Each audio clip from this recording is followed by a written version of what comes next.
ಶ್ರೀ ಗುರುಭ್ಯೋ ನಮಃ. ನವರಾತ್ರಿ ಸಮಯದಲ್ಲಿ ಶ್ರೀ ಸೂಕ್ತವನ್ನು ನೋಡಿದ್ವಿ. ಶ್ರೀ ಸೂಕ್ತ ಆದಮೇಲೆ ಮೇಧಾ ಸೂಕ್ತವನ್ನು ಹೇಳಿ ಅಂತ ಕೆಲವರು ಕೇಳಿದ್ರು. ಆಸಕ್ತರಿಗೆ ಹೇಳ್ತಾ ಇದ್ದೀನಿ. ಇದಾದ್ಮೇಲೆ ಮೇಧಾ ಸೂಕ್ತವನ್ನು ನೋಡಾದ್ಮೇಲೆ ದುರ್ಗಾ ಸೂಕ್ತವನ್ನು ನೋಡೋಣ. ಶಕ್ತಿ ತ್ರಯರನ್ನು ನೋಡುವಂತಹ ಒಂದು ಪ್ರಯತ್ನ. ಪ್ರಸಿದ್ಧವಾದ ಸೂಕ್ತ ಮೇಧಾ ಸೂಕ್ತ, ಸರಸ್ವತೀ ದೇವಿಗೆ ಸಂಬಂಧಪಟ್ಟಂಥದ್ದು. ಸೂಕ್ತ ಅಂದ್ರೆ ಸುಉಕ್ತ, ಸುಷ್ಟು ಉಕ್ತಂ. ಸುಷ್ಟು ಅಂದ್ರೆ ತುಂಬಾ ಚೆನ್ನಾಗಿ ಹೇಳುವುದು ಅಂತ. ಉಕ್ತ ಅಂದ್ರೆ ಹೇಳುವುದು. ನಾವು ಹೇಳ್ತೀವಿ, ಚೆನ್ನಾಗಿ ಹೇಳ್ತೀವ ಕೆಟ್ಟದಾಗಿ ಹೇಳ್ತೀವ ಅಂತ ಅವ್ರವ್ರಿಗೆ ತಿಳ್ಕೊಳ್ಬೇಕದು. ಇಲ್ಲಿ ಸುಷ್ಟು ಉಕ್ತ, ಸು ಈಸ್ ಈಕ್ವಲ್ ಟು ಸುಷ್ಟು ಉಕ್ತ, ಚೆನ್ನಾಗಿ ಹೇಳುವುದು ಅಂದ್ರೆ ವೇದದ ಕಾಲದ ಋಷಿಗಳು ಸರಸ್ವತೀ ದೇವಿಯ ಬಗ್ಗೆ ಅವರಿಗೆ ಗೋಚರ ಆಗಿರುವಂತಹ ಮಂತ್ರಗಳು, ಅದನ್ನ ಸೂಕ್ತ. ಸೂಕ್ತಕ್ಕೆ ಇನ್ನೊಂದು ಪರ್ಯಾಯ ಪದ ಸ್ತುತಿ. ಸ್ತುತಿನ ಸೂಕ್ತ ಅಂತ ಹೇಳಕ್ಕಾಗಲ್ಲ. ಸ್ತುತಿ ಭಾಗವತದಲ್ಲಿ ಹಲವಾರು ದೇವತೆ, ವಿಷ್ಣುವಿನ ದೇವತೆ ಕೃಷ್ಣನ ಮೇಲೆ, ದಶಾವತಾರಗಳ ಮೇಲೆ ಸ್ತುತಿ ಬರುತ್ತೆ. ಪುರಾಣಗಳೆಲ್ಲ ಪ್ರತ್ಯೇಕವಾದ ದೇವತೆಗಳ ಮೇಲೆ ಸ್ತುತಿ ಬರುತ್ತೆ. ನಾವು ಶ್ಲೋಕಗಳನ್ನೆಲ್ಲ ಮಾಡಿ ಸ್ತುತಿಯನ್ನು ಮಾಡ್ತೀವಿ. ಅದನ್ನ ಸೂಕ್ತ ಅಂತ ಕರೆಯಕ್ಕಾಗೋದಿಲ್ಲ. ಸೂಕ್ತ ಅಂತ ಕರಿಬೇಕು ಅಂದ್ರೆ ವೇದದ ಋಷಿಗಳು ಕಂಡುಕೊಂಡಿರ್ಬೇಕು ಅವರ ಧ್ಯಾನ ಸ್ಥಿತಿಯಲ್ಲಿ ಆ ಮಂತ್ರಗಳನ್ನ, ಅದಕ್ಕೆ ಮಾತ್ರ ಸೂಕ್ತ ಅಂತ ಹೇಳಕ್ ಸಾಧ್ಯ.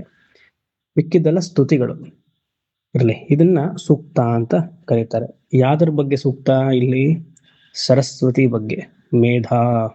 ಮೇಧಾಯಾಹ ಸೂಕ್ತ, ಮೇಧಾ ಸೂಕ್ತಂ. ಹಣಕಾಸು ಏನೋ ಇರುತ್ತೆ, ಅದನ್ನ ಸರಿಯಾಗಿ ಉಪಯೋಗಿಸ್ಬೇಕು ತಾನೆ.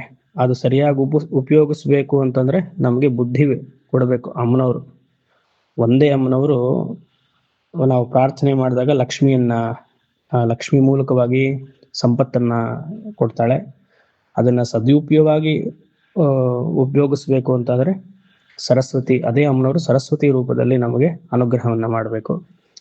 ಆಯುಷು, ಆರೋಗ್ಯ, ಧೈರ್ಯ ಅದೆಲ್ಲ ಬರಬೇಕು ಅಂದ್ರೆ ದುರ್ಗಾ ಸೂಕ್ತ. ನೋಡೋಣ ಮುಂದಕ್ಕೆ. ಆ ರೀತಿಯಾಗಿ ಮೇಧಾ ಸೂಕ್ತ ಅನ್ನೋದು ಸರಸ್ವತೀ ದೇವಿಗೆ ಸಂಬಂಧಪಟ್ಟಿರುವಂತಹ ಸೂಕ್ತ. ಇದು ತೈತ್ರಿಯ ಶಾಖ, ಕೃಷ್ಣ ಯಜುರ್ವೇದದಲ್ಲಿ ಬರುತ್ತೆ. ಪ್ರಸಿದ್ಧವಾಗಿ ಮಹಾನಾರಾಯಣ ಉಪನಿಷತ್ತಲ್ಲಿ ಬರುತ್ತೆ. ಇದಕ್ಕೆ ಹಲವಾರು ನಿರ್ವಚನ ನೋಡೋ ತರ ಆದ್ರೆ, ಮೇಧಾ ಮನನ ಶಕ್ತಿ ಅಂತ ಒಂದು ಅರ್ಥ ಇದೆ. ಅಂದ್ರೆ ಆಲೋಚನೆ ಮಾಡುವಂತಹ ಸಾಮರ್ಥ್ಯ. ಇವಾಗ ಒಂದು ಹಲವಾರು ವಿಚಾರಗಳನ್ನ ಕೇಳ್ತೀವಿ, ಅದನ್ನ ಶ್ರವಣ ಅಂತ ಹೇಳ್ತೀವಿ. ಆ ಶ್ರವಣವನ್ನ ಮಾಡ್ಕೊಂಡ್ಮೇಲೆ ಅದನ್ನ ಚಿಂತನೆ ಮಾಡ್ಬೇಕಲ್ಲ, ಮನನ ಮಾಡುವಂಥದ್ದು ಯಾವ್ದದು ಫ್ಯಾಕಲ್ಟಿ? ಇಂಟೆಲೆಕ್ಟ್. ಅದಕ್ಕೆ ಮೇಧಾ ಅಂತ ಹೆಸರು. ಯುಕ್ತಿಪೂರ್ವಕವಾಗಿ ಕೇಳಿದ್ದನ್ನ ವಿಚಾರಣೆ ಮಾಡೋದಕ್ಕೆ ಮೇಧಾ, ಮನನ ಶಕ್ತಿ. ಇನ್ನೊಂದರ್ಥ ಸಂಗಚ್ಛತೆ ಅನಯ ಮೇಧತೆ ಇತಿ ಮೇಧಾ ಅಂತ ಇನ್ನೊಂದು ನಿರ್ವಚನ ಇದೆ. ಸಂಗಚ್ಛತೆ ಅನಯ ಮೇಧತೆ ಇತಿ ಮೇಧಾ ಅಂದ್ರೆ, ಅನಯ ಅಂದ್ರೆ ಪರಮಾತ್ಮ ಅಂತ ಆಚಾರ್ಯರು ನಿರ್ವಚನ ಮಾಡಿದ್ದಾರೆ. ಯಾವುದು ನಮ್ಮನ್ನ ಪರಮಾತ್ಮನ ಕಡೆಗೆ ಕರ್ಕೊಂಡು ಹೋಗುತ್ತೋ, ಅಲ್ಟಿಮೇಟ್ ಟ್ರೂತ್ ಕರ್ಕೊಂಡು ಹೋಗುತ್ತೋ, ಅದು ಸಂಗಚ್ಛತೆ ಅನಯ ಅಂತ. ಇನ್ನೊಂದು ಸಾಧಾರಣವಾಗಿ ಅರ್ಥದಲ್ಲಿ ನೋಡುತ್ತಾರೆ ಆದ್ರೆ, ನಾವೆಲ್ಲ ಸುಮಾರು ಮಾತಾಡ್ತೀವಿ, ಡಿಸ್ಕಷನ್ ಎಲ್ಲ ಮಾಡ್ತೀವಿ. ಆಫೀಸಲ್ಲೂ ನೀವೆಲ್ಲ ನೋಡ್ತೀರ, ಮೀಟಿಂಗ್ ಮೇಲೆ ಮೀಟಿಂಗ್ ಮಾಡ್ತಿರ್ತಾರೆ. ಇಲ್ಲೂ ನಾವೇನೋ ಬೇಡ್ತಿರೋದು ಬೇಕಾದ್ದು ಎಲ್ಲ ಮಾತಾಡ್ತಿರ್ತೀವಲ್ಲ. ಕೊನೆಗೆ ಅದೊಂದು ಆ ಡಿಸ್ಕಷನ್ ಒಂದು ಎಂಡಿಗೆ ಬರ್ಬೇಕಲ್ಲ, ಏನೊಂದು ಮುಕ್ತಾಯ ಸ್ಥಿತಿಗೆ ಬರ್ಬೇಕು. ಸುಮಾರು ಸತಿ ಮಾತಾಡ್ತಾನೆ ಇರ್ತೀವಿ, ಕನ್ಕ್ಲೂಷನ್ಗೆ ಬರಲ್ಲ. ಏನ್ ಬೆಳಗ್ಗೆಯಿಂದ ರಾತ್ರಿವರೆಗೂ ಮೀಟಿಂಗ್ ಆಯ್ತು, ಏನು ಎಂಡು ಅಂತ ಏನಿಲ್ಲ, ಮತ್ತೆ ನಾಳೆ ಇನ್ನೊಂದು ಮೀಟಿಂಗ್ ಮಾಡುವಂತ ಏನು ಉಪಯೋಗ ಆಯ್ತು ಅವಾಗ? ಯಾವುದು ಆ ಡಿಸ್ಕಷನ್ ಒಂದು ಚರ್ಚೆ ಆದ್ಮೇಲೆ ಅದೊಂದು ಹಂತಕ್ಕೆ ಬಂದು ಮುಡಿವು, ಅದು ಎಂಡಿಗೆ ಬರುತ್ತಲ್ಲ, ಅದು ಸಾರಾಂಶ ಏನು ಇವತ್ತು ಬೆಳಗ್ಗೆಯಿಂದ ರಾತ್ರಿವರೆಗೂ ಮಾತಾಡಿದೀವಿ, ಅದಕ್ಕೆ ಮೇಧಾ ಅಂತ ಹೆಸರು. That which will help us to come to a conclusion after discussion is called ಮೇಧಾ. ಅದಕ್ಕೆ ಸಂಗಚ್ಛತೆ ಅನಯ ಮೇಧತೆ ಇತಿ ಮೇಧಾ ಅಂತ ಅದೊಂದು ಅರ್ಥ. ಮೂರನೇ ಅರ್ಥ ಧಾರಣಾವತಿ ಬುದ್ಧಿ ಮೇಧಾ. ಆ ಕೇಳಿರುವಂತಹ ವಿಚಾರ ಶ್ರವಣ ಸಮಯದಲ್ಲಿ ನಾವು ಏನೆಲ್ಲ ಕಿವಿ ಮೂಲಕ ಕೇಳ್ತೀವಿ ಅದು ನಮ್ಮ ಮನಸ್ಸಿನಲ್ಲಿಯೇ ನಿಲ್ಬೇಕು. ಇಲ್ಲಿನ ಶ್ರವಣ ಅಂತ ಹೇಳುವುದು ಸದ್ವಿಚಾರವನ್ನ, ಕೆಟ್ಟ ವಿಚಾರಗಳನ್ನಲ್ಲ. ಸತ್ಸಂಗ, ಶಾಸ್ತ್ರಾಧ್ಯಯನ, ಉಪನಿಷತ್ ಶ್ರವಣ, ಕಥಾಶ್ರವಣ ಯಾವ್ದೇ ಆಗ್ಲಿ, ಮನಸ್ಸನ್ನ ಅದು ಒಳ್ಮುಖ ಮಾಡುತ್ತಲ್ವಾ, ಅದೆಲ್ಲ ಶ್ರವಣ ಅಂತ. ಅದು ಕೇಳೋದು ನಿಲ್ಲಬೇಕು. ಕೇಳಿದ ತಕ್ಷಣ ಅದು ಈ ಕಿವಿಲ್ ಕೇಳಿ ಆ ಕಿವಿಲ್ ಬಿಟ್ರೆ ಉಪಯೋಗ ಇಲ್ಲ. ಅದು ಕೇಳೋದಕ್ಕೆ ಧಾರಣಾವತಿ ಮೇಧ, ಧೀಶಕ್ತಿ ಬೆಳೆಸ್ಕೊಳ್ಳೋದು, ಅದನ್ನ ರಿಟೆನ್ಷನ್ ಪವರ್, ರಿಟೈನಿಂಗ್ ಪವರ್ ಅಂತಾರಲ್ಲ, ಅದಕ್ಕೂ ಮೇಧ ಅಂತ ಹೆಸರು. ಇನ್ನೊಂದು ನಿರ್ವಚನ ಮೇಧ ಅಂದ್ರೆ ಪರಮಾತ್ಮ ಶಕ್ತಿ, ಮಾಯಾಶಕ್ತಿ, ಇದಕ್ಕೂ ಮೇಧ ಅಂತಾನೆ ಹೆಸರು. 4 ನಿರ್ವಚನ. ಇಷ್ಟು ಸೇರಿ ಮೇಧಾ ಸೂಕ್ತ. ಈ ಮೇಧಾ ಸೂಕ್ತಕ್ಕೆ ಪ್ರಸಿದ್ಧವಾಗಿ ಧ್ಯಾನ ಮಂತ್ರ ಇದೆ. ಅದು ಎಲ್ಲರಿಗೂ ಗೊತ್ತಿರುವಂಥದ್ದೇ. ತೈತ್ರಿಯ ಉಪನಿಷತ್ತು ಶಿಕ್ಷಾವಲ್ಲಿಯಲ್ಲೇ ಬರುತ್ತೆ. ಯಶ್ಚಂದಸಾಂ ವೃಷಭೋ ವಿಶ್ವರೂಪ ಅಂತ. ಆ ಧ್ಯಾನ ಶ್ಲೋಕವನ್ನ, ಇಲ್ಲಿ ಶ್ಲೋಕ ಅಲ್ಲ, ಧ್ಯಾನ ಮಂತ್ರವನ್ನ ನೋಡಿ, ಅದಕ್ಕೆ ಸಂಕ್ಷಿಪ್ತವಾಗಿ ಅರ್ಥವನ್ನ ನೋಡಿ, ಒಂದು 3-4 ಭಾಗದಲ್ಲಿ ಈ ಮೇಧಾ ಸೂಕ್ತವನ್ನ ಸಂಕ್ಷಿಪ್ತವಾಗಿ ನೋಡಿ ಇದನ್ನ ಮುಗಿಸುವಂತಹ ಪ್ರಯತ್ನವನ್ನ ಮಾಡೋಣ. ಓಂ ಯಶ್ಚಂದಸಾಂ ವೃಷಭೋ ವಿಶ್ವರೂಪಃ ಛಂದೋಭ್ಯೋऽಧ್ಯಮೃತಾತ್ ಸಂಬಭೂವ ಸಮೇಂದ್ರೋ ಮೇಧಯಾ ಸ್ಪೃಣೋತು ಅಮೃತಸ್ಯ ದೇವಧಾರಣೋ ಭೂಯಾಸಂ ಶರೀರಂ ಮೇ ವಿಚರ್ಷಣಂ ಜಿಹ್ವಾ ಮೇ ಮಧುಮತ್ತಮ ಕರ್ಣಾಭ್ಯಾಂ ಭೂರಿ ವಿಶ್ರುವಂ ಬ್ರಹ್ಮಣಃ ಕೋಶೋऽಸಿ ಮೇಧಯಾ ಪಿಹಿತಃ ಶ್ರುತಂ ಮೇ ಗೋಪಾಯ. ಓಂ ಶಾಂತಿ ಶಾಂತಿ ಶಾಂತಿ. ಇದು ತೈತ್ರಿಯ ಉಪನಿಷತ್ ಶಿಕ್ಷಾವಲಿಯಲ್ಲಿ ಬರುವಂತಹ ಮೇಧಾ ಪ್ರಾರ್ಥನಾ. ಇಲ್ಲಿ 2 ಕ್ರಿಯಾಪದವನ್ನ ನಾವು ನೋಡಬಹುದು. ಒಂದು ಸ್ಪೃಣೋತು, ಮೊದಲನೇ ಕ್ರಿಯಾ. ಎರಡನೇದು ಭೂಯಾಸಂ. ಪ್ರತಿಯೊಂದು ಮಂತ್ರವನ್ನ ಅಥವಾ ಶ್ಲೋಕವನ್ನ ನಾವು ಅಧ್ಯಯನಕ್ಕೆ ತಗೊಂಡಾಗ ಕ್ರಿಯಾಪದ ಏನು ಅಂತ ನೋಡಿದ್ರೆ ಅದ್ರ ಮೇಲೆನೆ ಕರ್ತ ಯಾರು, ಕರ್ಣ ಏನು ಅಂತ ನೋಡ್ಬೋದು. ಇಲ್ಲಿ ಕ್ರಿಯಾಪದ ಏನು, ಸ್ಪೃಣೋತು ಅಂದ್ರೆ ಏನು, ಪ್ರೀಣಯತು, ಬಲಯತು ಅಂತ ಹಾಕೊಳ್ಬೇಕು. ಸ್ಪೃಣೋತು ಇಸಿಕೊಂಡು ಪ್ರೀಣಯತು, ಬಲಯತು ಅಂದ್ರೆ ನಮಗೆ ಶಕ್ತಿ ಕೊಡುವಂಥದ್ದಾಗ್ಲಿ. ಏನೇನು ಶಕ್ತಿ ಕೊಡುವಂಥದ್ದಾಗ್ಲಿ? ಮೇಧಯಾ ಸ್ಮೃಣೋತು. ಮೇಧ ಅನ್ನುವಂತಹ ಶಕ್ತಿ ಜೊತೆಗೆ ನಮಗೆ ಹಲವಾರು ಇನ್ನಿತರ ಶಕ್ತಿಗಳು ಬರಲಿ. ಯಾರು ಕೊಡ್ಬೇಕು ಈ ಶಕ್ತಿಯನ್ನ? ಈ ಶಕ್ತಿ ಹಾಗೂ ಮೇಧ ಯಾರು ಕೊಡ್ಬೇಕು? ಸ ಇಂದ್ರ, ಸಮೇಂದ್ರೋ ಅಂತಿದೆ, ಅದನ್ನು ಬಿಡಿಸ್ಕೊಳ್ಬೇಕು. ಸ ಇಂದ್ರ ಮಾಂ, ನನಗೆ ಮೇಧಯಾ ಸ್ಮೃಣೋತು. ಇಂದ್ರ ಭಗವಂತನು ಮೇಧಶಕ್ತಿ ಹಾಗೂ ಹಲವಾರು ಶಕ್ತಿಗಳನ್ನ ಕೊಟ್ಟು ನನಗೆ ಕಾಪಾಡಲಿ. ಹಲವಾರು ಶಕ್ತಿ ಅಂದ್ರೆ ಅದು ಆಮೇಲೆ ಬರುತ್ತೆ, ನೋಡೋಣ. ಅದೊಂದು. ಎರಡನೇ ಅರ್ಥ ಭೂಯಾಸಂ. ಭೂಯಾಸಂ ಅಂದ್ರೆ ಈ ರೀತಿಯಾಗಿ ನಾನು ಆಗಬೇಕು. May I become. ಅಹಂ ಭೂಯಾಸಂ ಎರಡನೇ ಕ್ರಿಯಾ. ಯಾವ ರೀತಿಯಾಗಿ ನಾನು ಆಗಬೇಕು? ಅಮೃತಸ್ಯ ದೇವಧಾರಣೋ ಭೂಯಾಸಂ. ಈ ಅಮೃತತ್ವ ಅನ್ನುವಂತಹ ಜ್ಞಾನದ ಅರಿವು, ಅದ್ವೈತದ ಜ್ಞಾನ ಏನಿದೆಯೋ, ಅದ್ವೈತ ಜ್ಞಾನ ನಿಷ್ಠ ಬರುವಂತ ನಾನು ಆಗಬೇಕು. ಕರ್ಮಿಯಾಗಿ ಸಂಸಾರಿಯಾಗಿ ಇದ್ದೀನಿ. ಈ ಮೇಧಾಶಕ್ತಿ ಹಾಗೂ ಇಂದ್ರನ ಆಶೀರ್ವಾದದಿಂದ ಅದ್ವೈತ ಜ್ಞಾನ ಅನ್ನುವಂತಹ ಅಮೃತತ್ವದ ಸಿದ್ಧಿ ನನಗೆ ಬಂದು ಆ ರೀತಿಯಾಗಿ ನಾನು ಆಗಬೇಕು ಅನ್ನುವಂತಹ ಪ್ರಾರ್ಥನೆ. ಮಿಕ್ಕ ಎಲ್ಲ 2-3 ಸಾಲು ಇಂದ್ರನಿಗೆ ವಿಶೇಷಣ. ಇಲ್ಲಿ ಇಂದ್ರನಿಗೆ ಲಕ್ಷಣವನ್ನ ಹೇಳಿದ್ದಾರೆ. ಏನದು? ಯ ಛಂದಸ್, ಛಂದಸಾಂ ವೃಷಭ. ಯ, ಇಲ್ಲಿ ಛಂದಸ್ ಅಂದ್ರೆ ನಾವು ಶ್ಲೋಕಗಳೆಲ್ಲ ಛಂದಸ್ ಬರಿತೀವಲ್ಲ, ಮೀಟರ್, ಅದಲ್ಲ. ಅನಷ್ಟು ಛಂದಸ್, ಗಾಯತ್ರಿ ಛಂದಸ್ ಅದಲ್ಲ.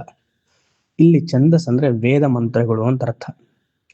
ಎಲ್ಲಾ ವೇದ ಮಂತ್ರಗಳಿಗೂ ಉತ್ಕೃಷ್ಟವಾಗಿ, ಶ್ರೇಷ್ಠವಾಗಿ ಯಾದಪ್ಪ ಇದೆ? ವೃಷಭ ಅಂದ್ರೆ ಪ್ರಣವ, ಓಂ ಅಂತ ಆಚಾರ್ಯರು ಅವರ ಭಾಷ್ಯದಲ್ಲಿ ಹೇಳ್ತಾರೆ.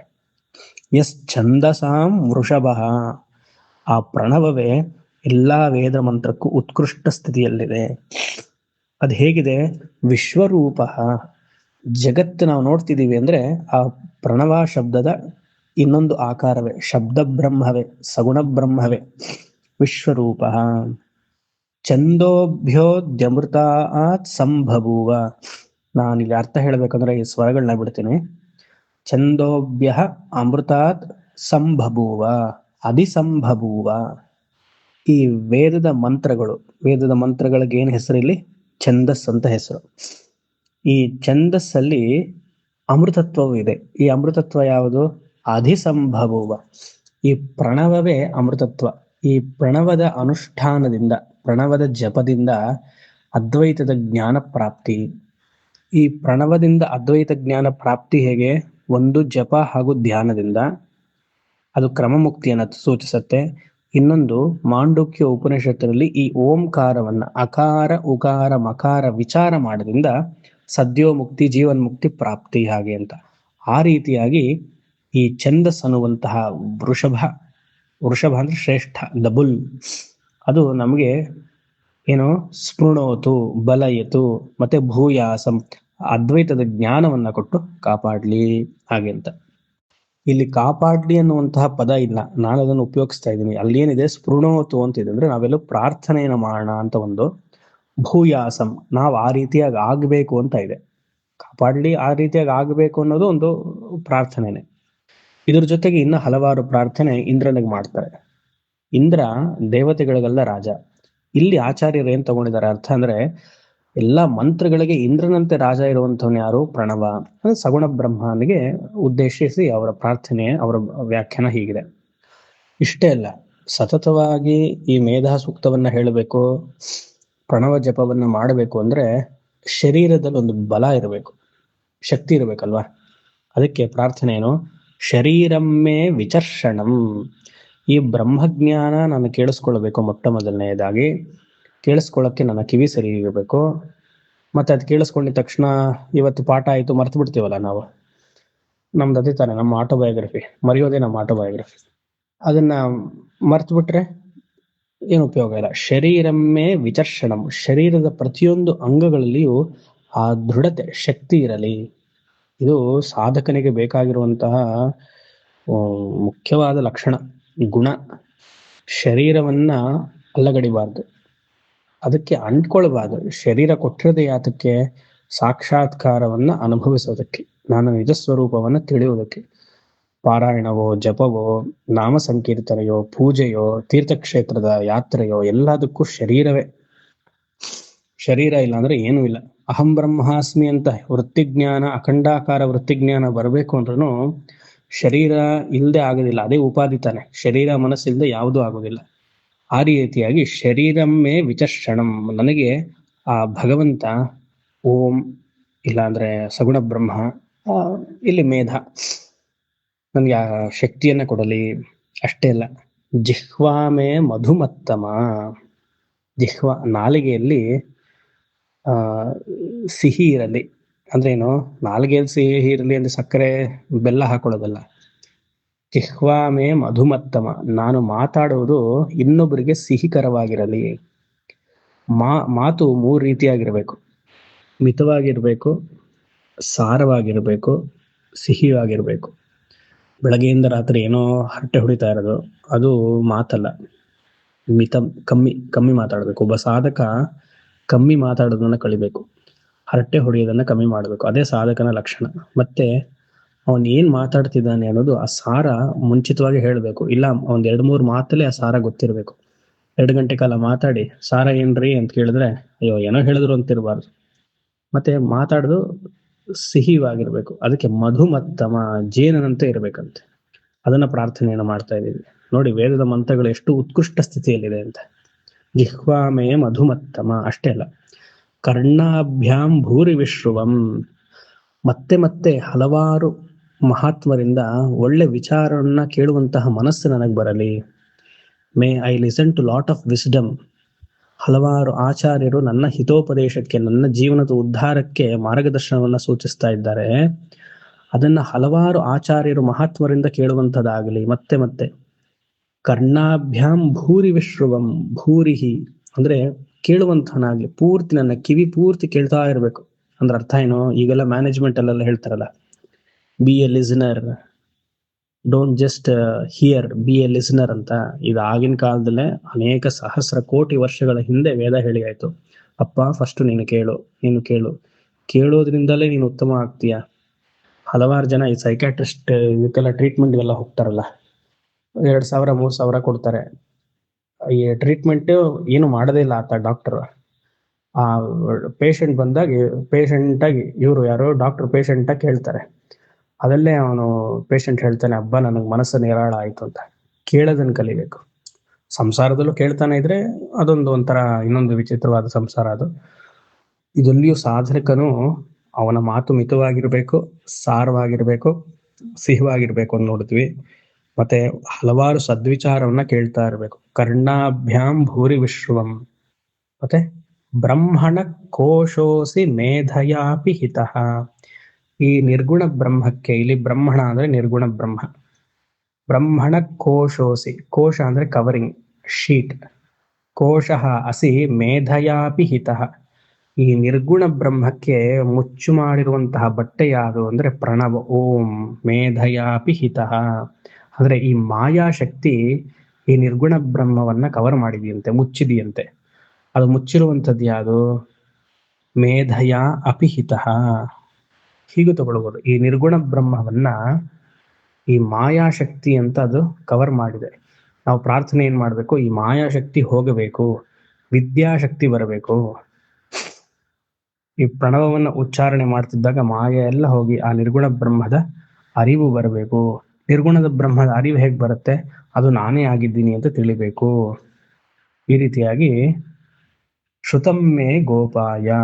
ಏನೆಲ್ಲ ಇಷ್ಟು ಕೇಳಿರ್ತೀನಲ್ಲ, ಇವಾಗ ನಾನೇ ಇಷ್ಟೊಂದು 15-20 ನಿಮಿಷದಿಂದ ಹೇಳ್ತಿದ್ದೀನಲ್ವಾ.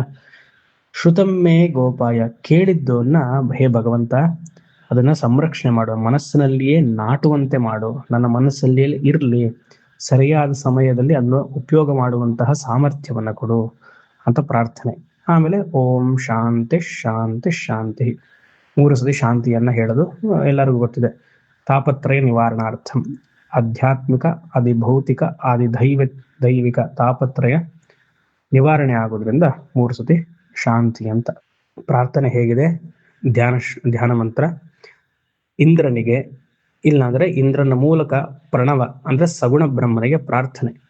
ಸಾಧಾರಣವಾಗಿ ಮೇಧ ಸರಸ್ವತಿಯ ಪ್ರಾರ್ಥನೆ.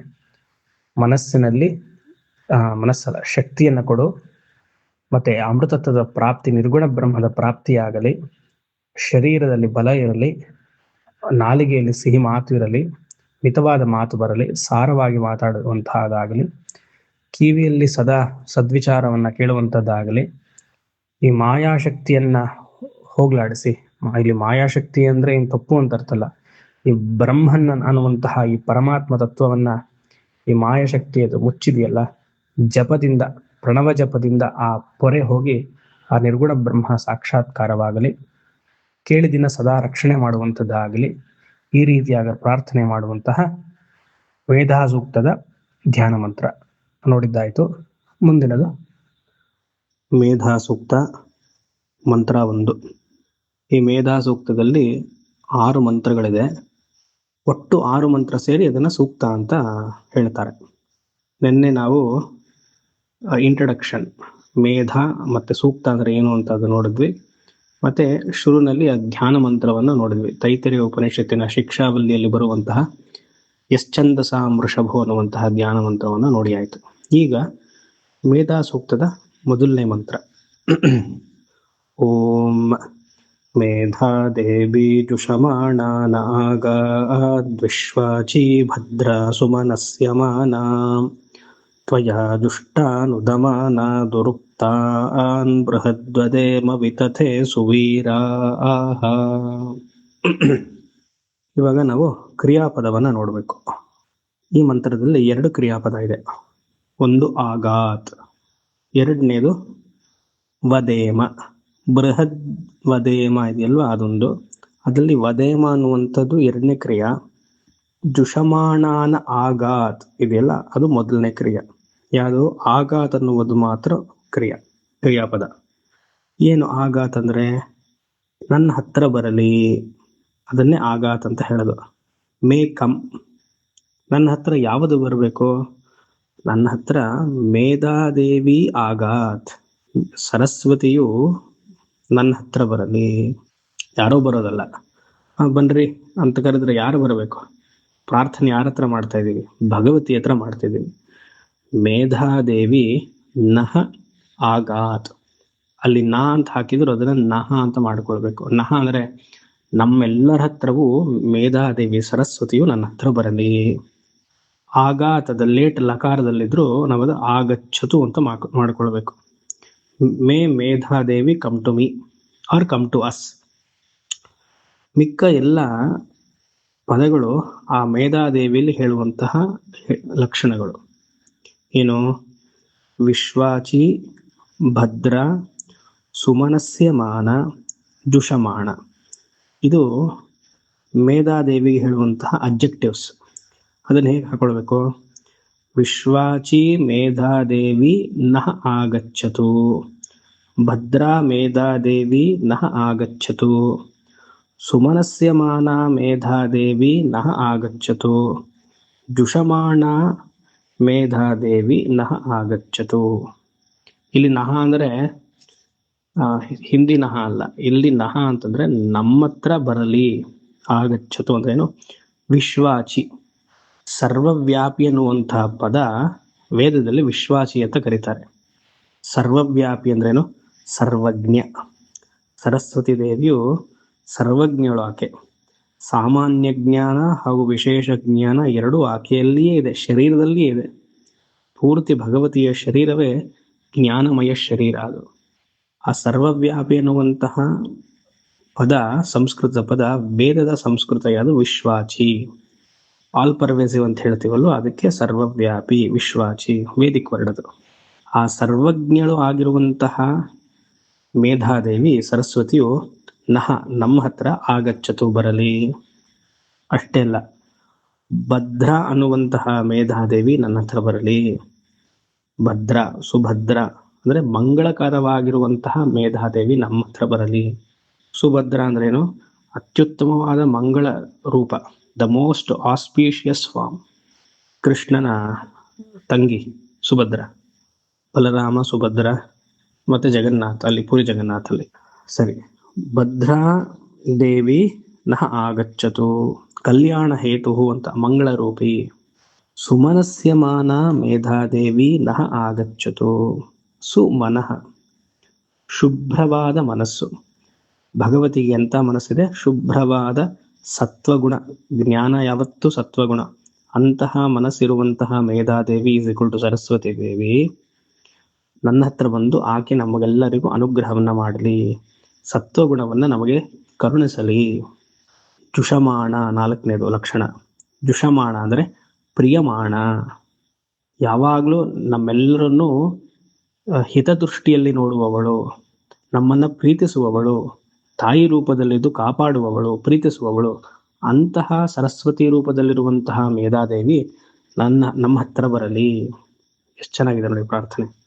ವಿಶ್ವಾಚಿ, ಭದ್ರ, ಸುಮನಸ್ಯಮಾನ, ಜುಷಮಾಣ ಮೇಧಾದೇವಿ ನಃ ಆಗಚ್ಚತು. ಇದು ಮೊದಲನೇ ಕ್ರಿಯಾ ನೋಡಿದ್ವಿ, ಆಗಾತ್ ಅನ್ನುವಂಥದ್ದು. ಎರಡನೇ ಕ್ರಿಯಾಪದ ವದೇಮ ಅಂತಿದೆ. ವದೇಮ ಅಂದ್ರೇನು? ನಾವು ಮಾತಾಡುವಂಥದ್ದಾಗಲಿ. May we speak. What should you speak? ಬೇಡದೇ ಇರೋದಾ? ಅದಲ್ಲ. ಮೇ ವಿ ಸ್ಪೀಕ್ ಬೃಹದ್ವದೇಮ. ಬೃಹತ್, ಒಳ್ಳೆಯ ತಾತ್ವಿಕ ವಿಚಾರವನ್ನ, ಬೃಹತ್ ಉತ್ಕೃಷ್ಟವಾದ ಮಾತನ್ನು ನಾವು ಆಡುವಂಥದ್ದಾಗಲಿ. ಉತ್ಕೃಷ್ಟವಾದಂಥ ಮಾತು ಯಾವುದು? ಡಿಸ್ಕಷನ್. ಅವರೆಲ್ಲ ದೊಡ್ಡ ದೊಡ್ಡ ಮಾತಾಡ್ತಾರ್ರಿ, ನಮ್ಗದೆಲ್ಲ ಆಗಲ್ಲ. ಪಾಲಿಟಿಕ್ಸ್ ರೀ ದೊಡ್ಡದ ಮಾತು. ಸ್ಟಾಕ್ ಮಾರ್ಕೆಟ್, ಫೈನಾನ್ಸ್, ಇದ ದೊಡ್ಡ ಮಾತು. ಇದು ಮೂರ್ಖ ಮಾತು ಅಂತ. ಇದು ದೊಡ್ಡ ಮಾತು ಅಂದ್ರೆ ಏನು? ಸತ್ವಗುಣದ ಮಾತು, ಶಾಸ್ತ್ರ ಚಿಂತನೆಯೇ ದೊಡ್ಡ ಮಾತು, ಜೀವಾತ್ಮ ಪರಮಾತ್ಮ ಐಕ್ಯವೇ ದೊಡ್ಡ ಮಾತು. ಈ ದೊಡ್ಡ ಮಾತಾಡುವಂಥದ್ದು ನಾವಾಗಬೇಕು. ಇದಕ್ಕೆ ಭಗವತಿ ಅನುಗ್ರಹ ಮಾಡಬೇಕು. ಬೃಹದ್ ವದೇಮ, let us speak big things. ಆ ಥರ ದೊಡ್ಡ ದೊಡ್ಡ ಮಾತಾಡಿದಾಗ ನಮಗೇನಂತ ಕರೀತಾರೆ ಜನ? ಸುವೀರಾಹ ಸಂತಾಹ. ಸಂತಾಹ ಅಂತ ಹಾಕೊಳ್ಬೇಕು ಬ್ರಾಕೆಟ್ ಅಲ್ಲಿ ಕಂಪ್ಲೀಟ್ ಮಾಡಕ್ಕೆ. ಸುವೀರಾಹ. ಸುವೀರಾಹ ಅಂದ್ರೆ ಭಗವತಿಯ ಅನುಗ್ರಹದಿಂದ ನಮಗೆ ವಾಕ್ ಶಕ್ತಿ, ವಾಕ್ ಸಿದ್ಧಿ ಬಂದಿದೆ. ಬ್ರಹ್ಮ ವರ್ಚಸ್, ಬ್ರಹ್ಮ ತೇಜಸ್, ಬ್ರಹ್ಮ ಮೇಧಸ್ ಪ್ರಾಪ್ತಿಯಾಗಿದೆ ನಮಗೆ. ಅಂತಹ ಉತ್ಕೃಷ್ಟ ಸ್ಥಿತಿಯಲ್ಲಿ, ಬ್ರಹ್ಮಜ್ಞಾನದ ಸ್ಥಿತಿಯಲ್ಲಿ ನಾವು ಹೋಗ್ಬೇಕು. ಆ ರೀತಿಯಾಗಿ ಸರಸ್ವತಿಯು ನಮ್ಮ ಹತ್ರ ಬಂದು ಆಶೀರ್ವಾದವನ್ನ ಮಾಡಲಿ. ಸರಸ್ವತಿ ದೇವಿ ಬಂದ ಮೇಲೆ ನಾವು ಸುವೀರ ಆದ್ವಿ. ಸರಸ್ವತಿ ದೇವಿ ಬರಕ್ಕಿಂತ ಮುಂಚೆ ಏನಾಗಿದ್ವಿ ನಾವು? ದುರುಕ್ತಾನ್ ಉದಮಾನ ವಯಂ ತ್ವಯಾ ದುಷ್ಟ ವಿಧದೆ ಸತಿ. ಇಲ್ಲಿ ಸತಿ ಸಪ್ತಮಿ, ಸತಿ ಅನ್ನೋದು ಹಾಕೊಳ್ಬೇಕು. ಸರಿ, ಇದು ಇನ್ನೊಂದ್ಸತಿ ನೋಡೋಣ. ಸರಸ್ವತಿ ದೇವಿ ಬರಕ್ಕಿಂತ ಮುಂಚೆ ಬಂದ ಮೇಲೆ ಸುವೀರಾಹ ಸಂತಾಹ ಆದ್ವಿ ನಾವು. ಒಳ್ಳೊಳ್ಳೆ ಮಾತನ್ನ ಆಡಿದ್ವಿ ಆಕೆ ಅನುಗ್ರಹದಿಂದ. ಸರಸ್ವತಿ ಬರಕ್ಕಿಂತ ಮುಂಚೆ ಅಲ್ಲಿ ಸೆಂಟೆನ್ಸ್ ನಾವು ಹಾಕೊಳ್ಬೇಕು. ತ್ವತ್ ಆಗಮನಾರ್ಥ ಪೂರ್ವಂ. ಅಮ್ಮ ತಾಯಿ, ನೀನ್ ಬರಕ್ಕಿಂತ ಮುಂಚೆ, ತ್ವತ್ ಆಗಮನಾರ್ಥ ಪೂರ್ವಂ, ನೀನ್ ಬರಕ್ಕಿಂತ ಮುಂಚೆ ದುರುಕ್ತಾನ್ ಉದಮಾನಃ, ಕೆಟ್ಟ ಮಾತುಗಳನ್ನ ಆಡ್ತಿದ್ವಿ, ಸುಳ್ಳನ್ನು ಹೇಳ್ತಿದ್ವಿ, ವ್ಯರ್ಥವಾಗಿ ಕಾಲವನ್ನ ಕಳೀತಾ ಇದ್ವಿ. ನೀನ್ ಬಂದ್ಮೇಲೆ ಇದೆಲ್ಲ ಬಿಟ್ವಿ, ರಜೋಗುಣ ತಮೋಗುಣವನ್ನ ಬಿಟ್ವಿ, ಸತ್ವಗುಣ ಪ್ರಧಾನ ಪುರುಷರಾದ್ವಿ, ಪ್ರಾಕೃತ ಪುರುಷರಾಗಿದ್ವಿ. ನೀನು ಬಂದ್ಮೇಲೆ ನಿನ್ನ ಆಶೀರ್ವಾದದಿಂದ ಸಂಸ್ಕೃತ ಪುರುಷರಾದ್ವಿ, ಸಾತ್ವಿಕ ಪುರುಷರಾದ್ವಿ. ದುರುಕ್ತಾನ್ ಅಂದ್ರೆ ಸ್ಪೀಕಿಂಗ್ ಇಲ್ words, telling lies, wasting time, blabbering, ಈ ತರ ಹೇಳ್ತಾರಲ್ಲ, ಹರಟೆ, ಕಿರ್ಚ್ಕೊಳ್ಳೋದು, ಕಿತ್ತಾಟಗಳು, ಇದೆಲ್ಲ ದುರುಕ್ತಾನ್ ನುದಮಾನ ವಯಂ. ನಾವೆಲ್ಲರೂ ಹೀಗೆ ಮಾಡ್ತಿದ್ವಿ. ಯಾಕೆ ವಯಂ ಹಾಕಿದ್ದಾರೆ ಅಂದ್ರೆ ಪ್ರಾರ್ಥನೆ ನಹ ಅಂತ ಇರೋದ್ರಿಂದ ಇಲ್ಲಿ ವಯಂ ಹಾಕೊಳ್ಬೇಕು. ವಯಂ ಅಂದ್ರೆ ನಾವೆಲ್ಲರೂ ತ್ವಯಾ ಜುಷ್ಟ, ನಿನ್ನ ಆಶೀರ್ವಾದದಿಂದ, ಜುಷ್ಟ ಅಂದ್ರೆ ನಿನ್ನ ಆಶೀರ್ವಾದದಿಂದ, ವಿದದೆ ಸತಿ.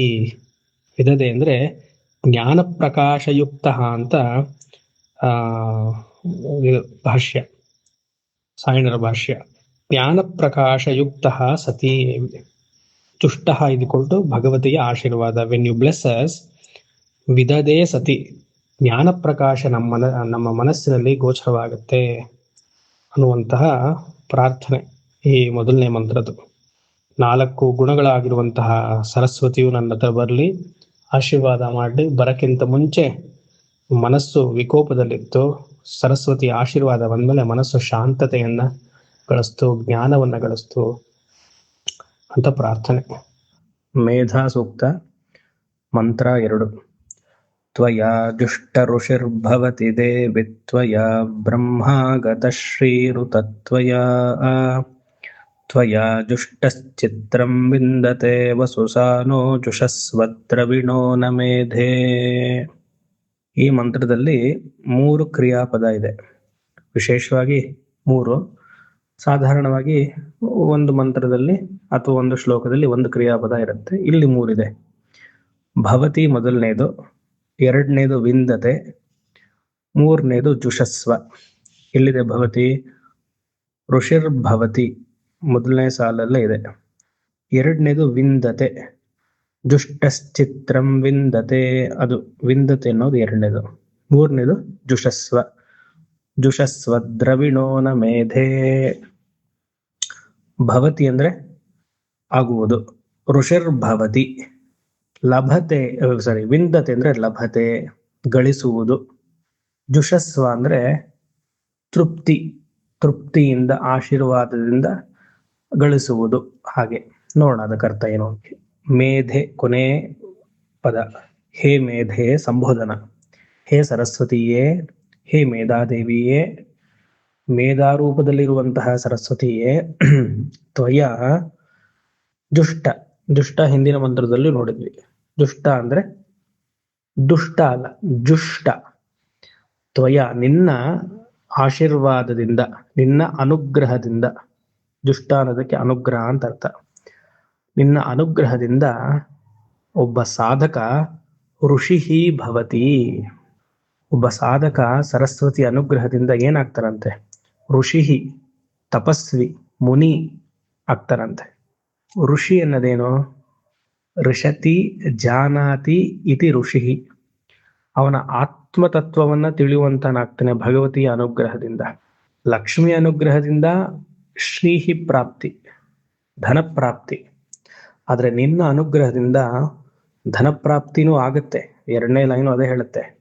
ವಿಶೇಷವಾಗಿ ಒಬ್ಬ ಋಷಿ ಆಗ್ತಾನೆ. ಯೋಚನೆ ಮಾಡಿ, ಭಗವತಿಯ ಅನುಗ್ರಹದಿಂದ, ಸರಸ್ವತಿ ಅನುಗ್ರಹದಿಂದ ಋಷಿ ಆಗ್ತೀವಿ ಅಂದ್ರೆ ಎಂತಹ ಪ್ರಾರ್ಥನೆ ಅದು, ಮತ್ತೆ ಎಂತಹ ಫಲ. ಋಷಿ ಆಗ್ತಾನೆ ಅಂದ್ರೆ ಮನಸ್ಸು ನೆಮ್ಮದಿ ಆಗ್ಬಿಡತ್ತೆ. ಸತ್ವಗುಣದಲ್ಲಿ ಮನಸ್ಸಿರುತ್ತೆ. ಅದಕ್ಕೆ ತಾನೇ ನಾವೆಲ್ಲರೂ ಸಾಧಕರು, ಧರ್ಮಿಷ್ಠರು, ನಾವೆಲ್ಲ ಹೋರಾಡೋದು ಅದಕ್ಕೆ, ಮನಸ್ಸನ್ನ ನೆಮ್ಮದಿಯಾಗಿ ಇಟ್ಕೊಳ್ಳೋದು. ಯಾರ ಮನಸ್ಸು ನೆಮ್ಮದಿಯಾಗಿರುತ್ತೋ ಅವರ ಮನಸ್ಸು ಋಷಿಯ ಮನಸ್ಸು. ಮಿಕ್ಕ ಮನಸ್ಸೆಲ್ಲ ರಾಜನ ಮನಸ್ಸು, ಇನ್ನೊಂದು ಯಾವುದೋ ಒಂದು ಮನಸ್ಸು, ಕ್ರೋಧದ ಮನಸ್ಸು, ರಜೋಗುಣದ ಮನಸ್ಸು, ತಮೋಗುಣದ ಮನಸ್ಸು. ಸತ್ವಗುಣ ಮನಸ್ಸಿನಲ್ಲಿತ್ತು ಆತ ಋಷಿ. ಋಷಿ ಭವತಿ, ನಿನ್ನ ಆಶೀರ್ವಾದದಿಂದ ಒಬ್ಬ ಸಾಧಕ ಅಥವಾ ನಾನು ಋಷಿ ಆಗ್ತೀನಿ. ಹೇ ದೇವಿ, ತ್ವಯ ನಿನ್ನಿಂದ ಬ್ರಹ್ಮ ಆಗತ ಶ್ರೀರುತ ತ್ವಯ. ತ್ವಯ ಎಲ್ಲದಕ್ಕೂ ಸೇರಿಸ್ಕೊಳ್ಬೇಕು. ತ್ವಯ ಅಂದ್ರೆ ನಿನ್ನಿಂದ ಋಷಿ ಆಗ್ಬಹುದು, ಬ್ರಹ್ಮ ಆಗ್ಬಹುದು, ಶ್ರೀಹಿ ಗಳಿಸ್ಬಹುದು. ಶ್ರೀಹಿ ನೋಡೋಣ ಇವಾಗ. ಶ್ರೀ ಅಂದ್ರೆ ಲಕ್ಷ್ಮೀ ಪ್ರಾಪ್ತಿ. ವಿದ್ಯೆ ಎಲ್ಲಿರುತ್ತೋ ಅಲ್ಲಿ ಲಕ್ಷ್ಮಿ ಖಂಡಿತ ಬರುತ್ತೆ. ಕೇವಲ ವಿದ್ಯೆ ಲಕ್ಷ್ಮಿ ಇದ್ದು ವಿದ್ಯೆ ಇಲ್ಲ ಅಂದ್ರೆ ಅದು ತಾತ್ಕಾಲಿಕ ಲಕ್ಷ್ಮಿಯೇ ಹೊರತು ದೀರ್ಘಕಾಲವಾಗಿರಕ್ಕಾಗಲ್ಲ. ಲಕ್ಷ್ಮಿ ಸದಾ ನಿಮ್ಮಲ್ಲಿ ಇರಬೇಕು ಅಂದ್ರೆ ವಿದ್ಯಾವಂತರಾಗಬೇಕು, ವಿದ್ಯೆಯನ್ನ ಗಳಿಸ್ಬೇಕು. ಅದು ಪರವಿದ್ಯೆ ಆಗಲಿ ಅಪರವಿದ್ಯೆ ಆಗಲಿ, ವಿದ್ಯೆಗೆ ಮಹತ್ವ. ವಿದ್ಯಾ ವಿಂದತೆ ವೀರ್ಯಂ ಬ್ರಹ್ಮಾಗತ ಶ್ರೀರುತ. ಇಲ್ಲಿ ಬ್ರಹ್ಮ ಅಂತಂದ್ರೆ ನಿರ್ಗುಣ ಬ್ರಹ್ಮ. ಬ್ರಹ್ಮಾಗತ, ನಾನು ಆ ಬ್ರಹ್ಮ ಆಗ್ಬೇಕು ಅಂತಿದೆ. ಈ ನಿರ್ಗುಣ ಬ್ರಹ್ಮ ಇಲ್ಲಿ ಹೇಳ್ತಾ ಇಲ್ಲ, ಯಾಕಂದ್ರೆ ನಿರ್ಗುಣ ಬ್ರಹ್ಮ ಆಲ್ರೆಡಿ ಆಗಿದೀವಿ ನಾವು. ಇಲ್ಲಿ ಬ್ರಹ್ಮ ಅಂದ್ರೆ ಚತುರ್ಮುಖ ಬ್ರಹ್ಮ, ಸೃಷ್ಟಿಕರ್ತ ಅಂತ. ನಿನ್ನ ಆಶೀರ್ವಾದದಿಂದ ಹೇ ಸರಸ್ವತಿ, ನಾನು ಬ್ರಹ್ಮ ಆಗಿದ್ದೀನಿ, ತಪಸ್ವಿ ಆಗಿದ್ದೀನಿ, ಋಷಿ ಆಗಿದ್ದೀನಿ ಸರಿ. ನಿನ್ನ ಆಶೀರ್ವಾದದಿಂದ ಲಕ್ಷ್ಮಿ ನನ್ನ ಜೊತೆನೆ ಇದ್ದಾಳೆ ಸರಿ. ಅದಕ್ಕಿಂತ ಹೆಚ್ಚಾಗಿ ಸೃಷ್ಟಿಕರ್ತ ಚತುರ್ಮುಖ ಬ್ರಹ್ಮ ಆಗಿದ್ದೀನಿ ಅಂತ ಅರ್ಥ. ಅದೊಂದರ್ಥ. ಎರಡನೇದು ಬ್ರಾಹ್ಮಣ ಆಗಿದ್ದೀನಿ. ಬ್ರಹ್ಮ ಅನ್ನೋದಕ್ಕೆ ಶಬ್ದ ಬ್ರಾಹ್ಮಣ ಆಗಿದ್ದೀನಿ ಅಂತಾನು ಒಂದರ್ಥ. ಎಂತಹ ಬ್ರಾಹ್ಮಣ? ಗುಣಬ್ರಾಹ್ಮಣ ಆಗಿದ್ದೀನಿ, ಸಾತ್ವಿಕ ಪುರುಷನಾಗಿದ್ದೀನಿ, ಅದೊಂದರ್ಥ. ಇನ್ನೊಂದರ್ಥ ಬ್ರಹ್ಮ ಅಂದ್ರೆ ವೇದ ಅಂತಾನು ಅರ್ಥ. ವೇದ ಅನುಗ್ರಹ ನನಗೆ ಪ್ರಾಪ್ತಿಯಾಗಿದೆ. ಇನ್ನೊಂದರ್ಥ ಬ್ರಹ್ಮಲೋಕ ಪ್ರಾಪ್ತಿ ಅಂದ್ರೆ ಕ್ರಮಮುಕ್ತಿ. ಈ 4 ಅಥವಾ 5 ಅರ್ಥಗಳು ಈ ಬ್ರಹ್ಮಾಗತ ಅನ್ನುವಂತಹ ಪದಕ್ಕೆ ನಾವು ಅರ್ಥವನ್ನ ಹೇಳ್ಬೋದು. ಬ್ರಹ್ಮಾಗತ ಶ್ರೀರುತ ತ್ವಯ. ಉತ ಇರೋದ್ರಿಂದ ಕೇವಲ ಚತುರ್ಮುಖ ಬ್ರಹ್ಮ ಅಲ್ಲ, ಲಕ್ಷ್ಮಿಯೂ ನನ್ನ ಜೊತೆಗೆ ಇದ್ದಾಳೆ. ಯಾಕೆ? ಸರಸ್ವತಿಗೆ ಇರೋದ್ರಿಂದ, ವಿದ್ಯೆ ಇರೋದ್ರಿಂದ ಲಕ್ಷ್ಮಿಗೆ ಮರ್ಯಾದೆ. ಅಂತಹ ಪದವಿ ನನಗೆ ಸಿಗ್ತಾ ಇದೆ. ತ್ವಯ ಮತ್ತೆ ಜುಷ್ಟ ಚಿತ್ರಂ ವಿಂದತೆ ವಸು ಸಾ ನಹ ದ್ರವಿಣ ಜುಷಸ್ವ. ಅಲ್ಲಿ ಸಾನೋ ಇದೆ, ಅದು ಬಿಡಿಸ್ಕೊಳ್ಬೇಕು. ಸಾ ಅಂದ್ರೆ ತ್ವಂ, ನಹ ಜುಷಸ್ವ.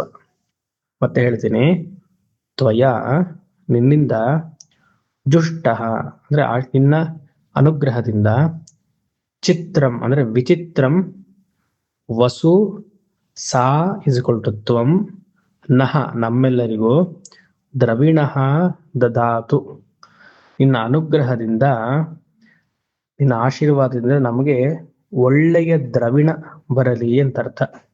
ದ್ರವಿಣ ಅಂದ್ರೇನು? ಹಣ, ಕಾಸು. ಈಗಿನ ಕಾಲಕ್ಕೆ ಕಾಸು ಯಾವಾಗಲೂ ಶುದ್ಧವಾಗಿರಲ್ಲ, ಅಶುದ್ಧವಾಗೇ ಇರುತ್ತೆ. ಅದಕ್ಕೆ ಇಲ್ಲಿ ಪ್ರಾರ್ಥನೆ ಏನು ಅಂದ್ರೆ ಭಗವತಿ ಹತ್ರ, ಶುದ್ಧ ಧನ ನನಗೆ ಬರಲಿ. ಶುದ್ಧ ಧನ ಅನ್ನೋದಕ್ಕೆ ಆಚಾರ್ಯರು ಇಲ್ಲಿ ಸಾಯಣರು ದೇವ ಪ್ರಶಸ್ತ ಧನಂ ಅಂತ ಹಾಕ್ತಾರೆ. ಇದಲ್ಲೂ ಬರುತ್ತೆ ನೋಡಿ ಈ ಗುರುಸ್ತೋತ್ರದಲ್ಲಿ, ತ್ವಮೇವ ಮಾತಾ ಚ ಪಿತಾ ತ್ವಮೇವ, ತ್ವಮೇವ ಬಂಧುಶ್ಚ ಸಖಾ ತ್ವಮೇವ, ತ್ವಮೇವ ವಿದ್ಯಾ ದ್ರವಿಣಂ ತ್ವಮೇವ. ಇಲ್ಲಿ ಬರುತ್ತೆ, ತ್ವಮೇವ ವಿದ್ಯಂ ದ್ರವಿಣಂ ತ್ವಮೇವ, ತ್ವಮೇವ ಸರ್ವಂ ಮಮ ದೇವ ದೇವ.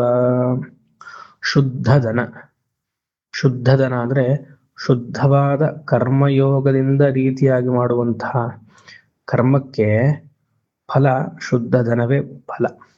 ಅಂತಹ ಧನ ನಮಗೆ ಬರುವಂತದಾಗ್ಲಿ. ಅಶುದ್ಧ ಧನದಿಂದ ಕರ್ಮ ಹೆಚ್ಚು, ಶುದ್ಧ ಧನದಿಂದ ಪುಣ್ಯ ಹೆಚ್ಚು. ಯಾವ್ದನ್ ಬೇಕು ನಾವು ಚೂಸ್ ಮಾಡ್ಕೊಳ್ಬೇಕು. ಮತ್ತೆ ನಿನ್ನ ಆಶೀರ್ವಾದದಿಂದ ವಿಚಿತ್ರಂ ವಿಂದತೆ ವಿಚಿತ್ರಂ ಲಭತೆ. ನಿನ್ನ ಅನುಗ್ರಹದಿಂದ ಅಷ್ಟ ವಸುಗಳು, ಇಲ್ಲಿ ವಸು ಅಂತಿದೆಯಲ್ಲ, ಅಷ್ಟ ವಸುಗಳು, ಸಂಪತ್ತು.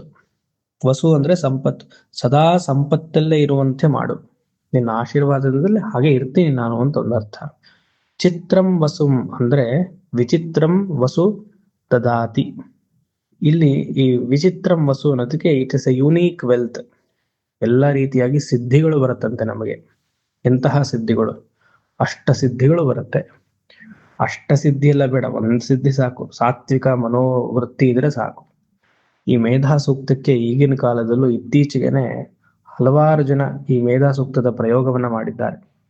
ನಮ್ಮಲ್ಲಿ ನಮಗೆ ಗೊತ್ತಿರುವಂತಾಗಿ ನಮ್ಮ ಆಶ್ರಮದಲ್ಲಿ 2-3 ಜನ ಭಕ್ತರು ಇದನ್ನ ಸೀರಿಯಸ್ ಆಗಿ ಪಾರಾಯಣಕ್ಕೆ ತಗೊಂಡು, ಅನುಷ್ಠಾನಕ್ಕೆ ತಗೊಂಡು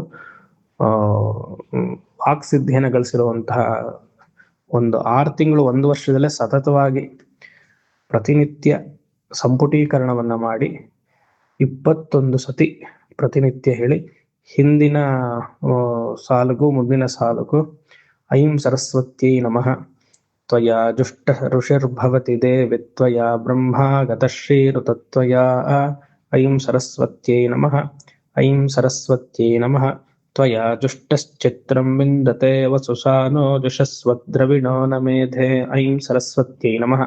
ಅಂದರೆ ಶುರುವಿನಿಂದ ಓಂ ಮೇಧಾ ದೇವಿ ಜುಷಮಾಣ ಅಂತ ಶುರು ಆಗತ್ತಲ್ಲ, ಅದಕ್ಕಿಂತ ಮುಂಚಿತವಾಗಿ ಐಂ ಸರಸ್ವತ್ಯೈ ನಮಃ ಮೇಧಾ ದೇವಿ ಜುಷಮಾಣ ನ ಆಗಾದ್ ವಿಶ್ವಾಚಿ ಭದ್ರಾ ಸುಮನಸ್ಯಮಾನ ಐಂ ಸರಸ್ವತ್ಯೈ ನಮಃ ಐಂ ಸರಸ್ವತ್ಯೈ ನಮಃ ತ್ವಯಾ ದುಷ್ಟಾನುದಮಾನ ದುರುಕ್ತಾನ್ ಬೃಹದ್ವದೇಮ ವಿಧತೆ ಸುವೀರಾಃ ಐಂ ಸರಸ್ವತ್ಯೈ ನಮಃ.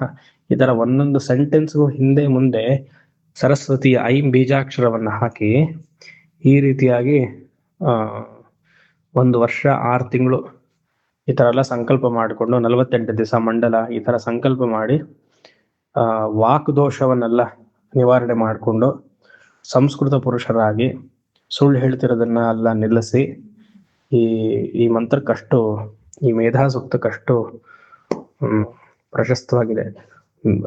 ಮೆಮೊರಿ, ಗ್ರಹಣ ಶಕ್ತಿ ಇರಲಿಲ್ಲ.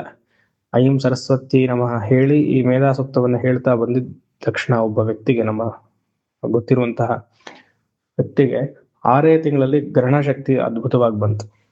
ಆದ್ರಿಂದ ಇಲ್ಲಿ ವಿಚಿತ್ರಂ ವಿಂದತೆ, ವಿಚಿತ್ರಂ ವಿಂದತೆ ವಸು ಅಂದ್ರೆ ಅಷ್ಟ ಸಿದ್ಧಿಗಳು ಪ್ರಾಪ್ತಿಯಾಗತ್ತೆ ಅಂತ ಭಾಷ್ಯದಲ್ಲಿದೆ. ಆದ್ರೆ ನಮಗ್ ಬೇಕಾಗಿರುವಂತದ್ದು ಅಷ್ಟ ಸಿದ್ಧಿಗಳು ಅನಿಮಾಲ್ ಅಗಿಮ ಅದನ್ನ ಇಟ್ಕೊಂಡು ಏನ್ ಮಾಡ? ನಮಗ್ ಬೇಕಾಗಿರುವಂತಹ ಸಿದ್ಧಿ ಮನಸ್ಸು ಶಾಂತವಾಗಿರ್ಬೇಕು, ಸತ್ವಗುಣದಲ್ಲಿರ್ಬೇಕು, ಮತ್ತೆ ವಾಕ್ ದೋಷ ಏನಾರು ಇದ್ರೆ ಅದು ಹೋಗ್ಬೇಕು, ವಾಕ್ ಶುದ್ಧಿ ಆಗ್ಬೇಕು.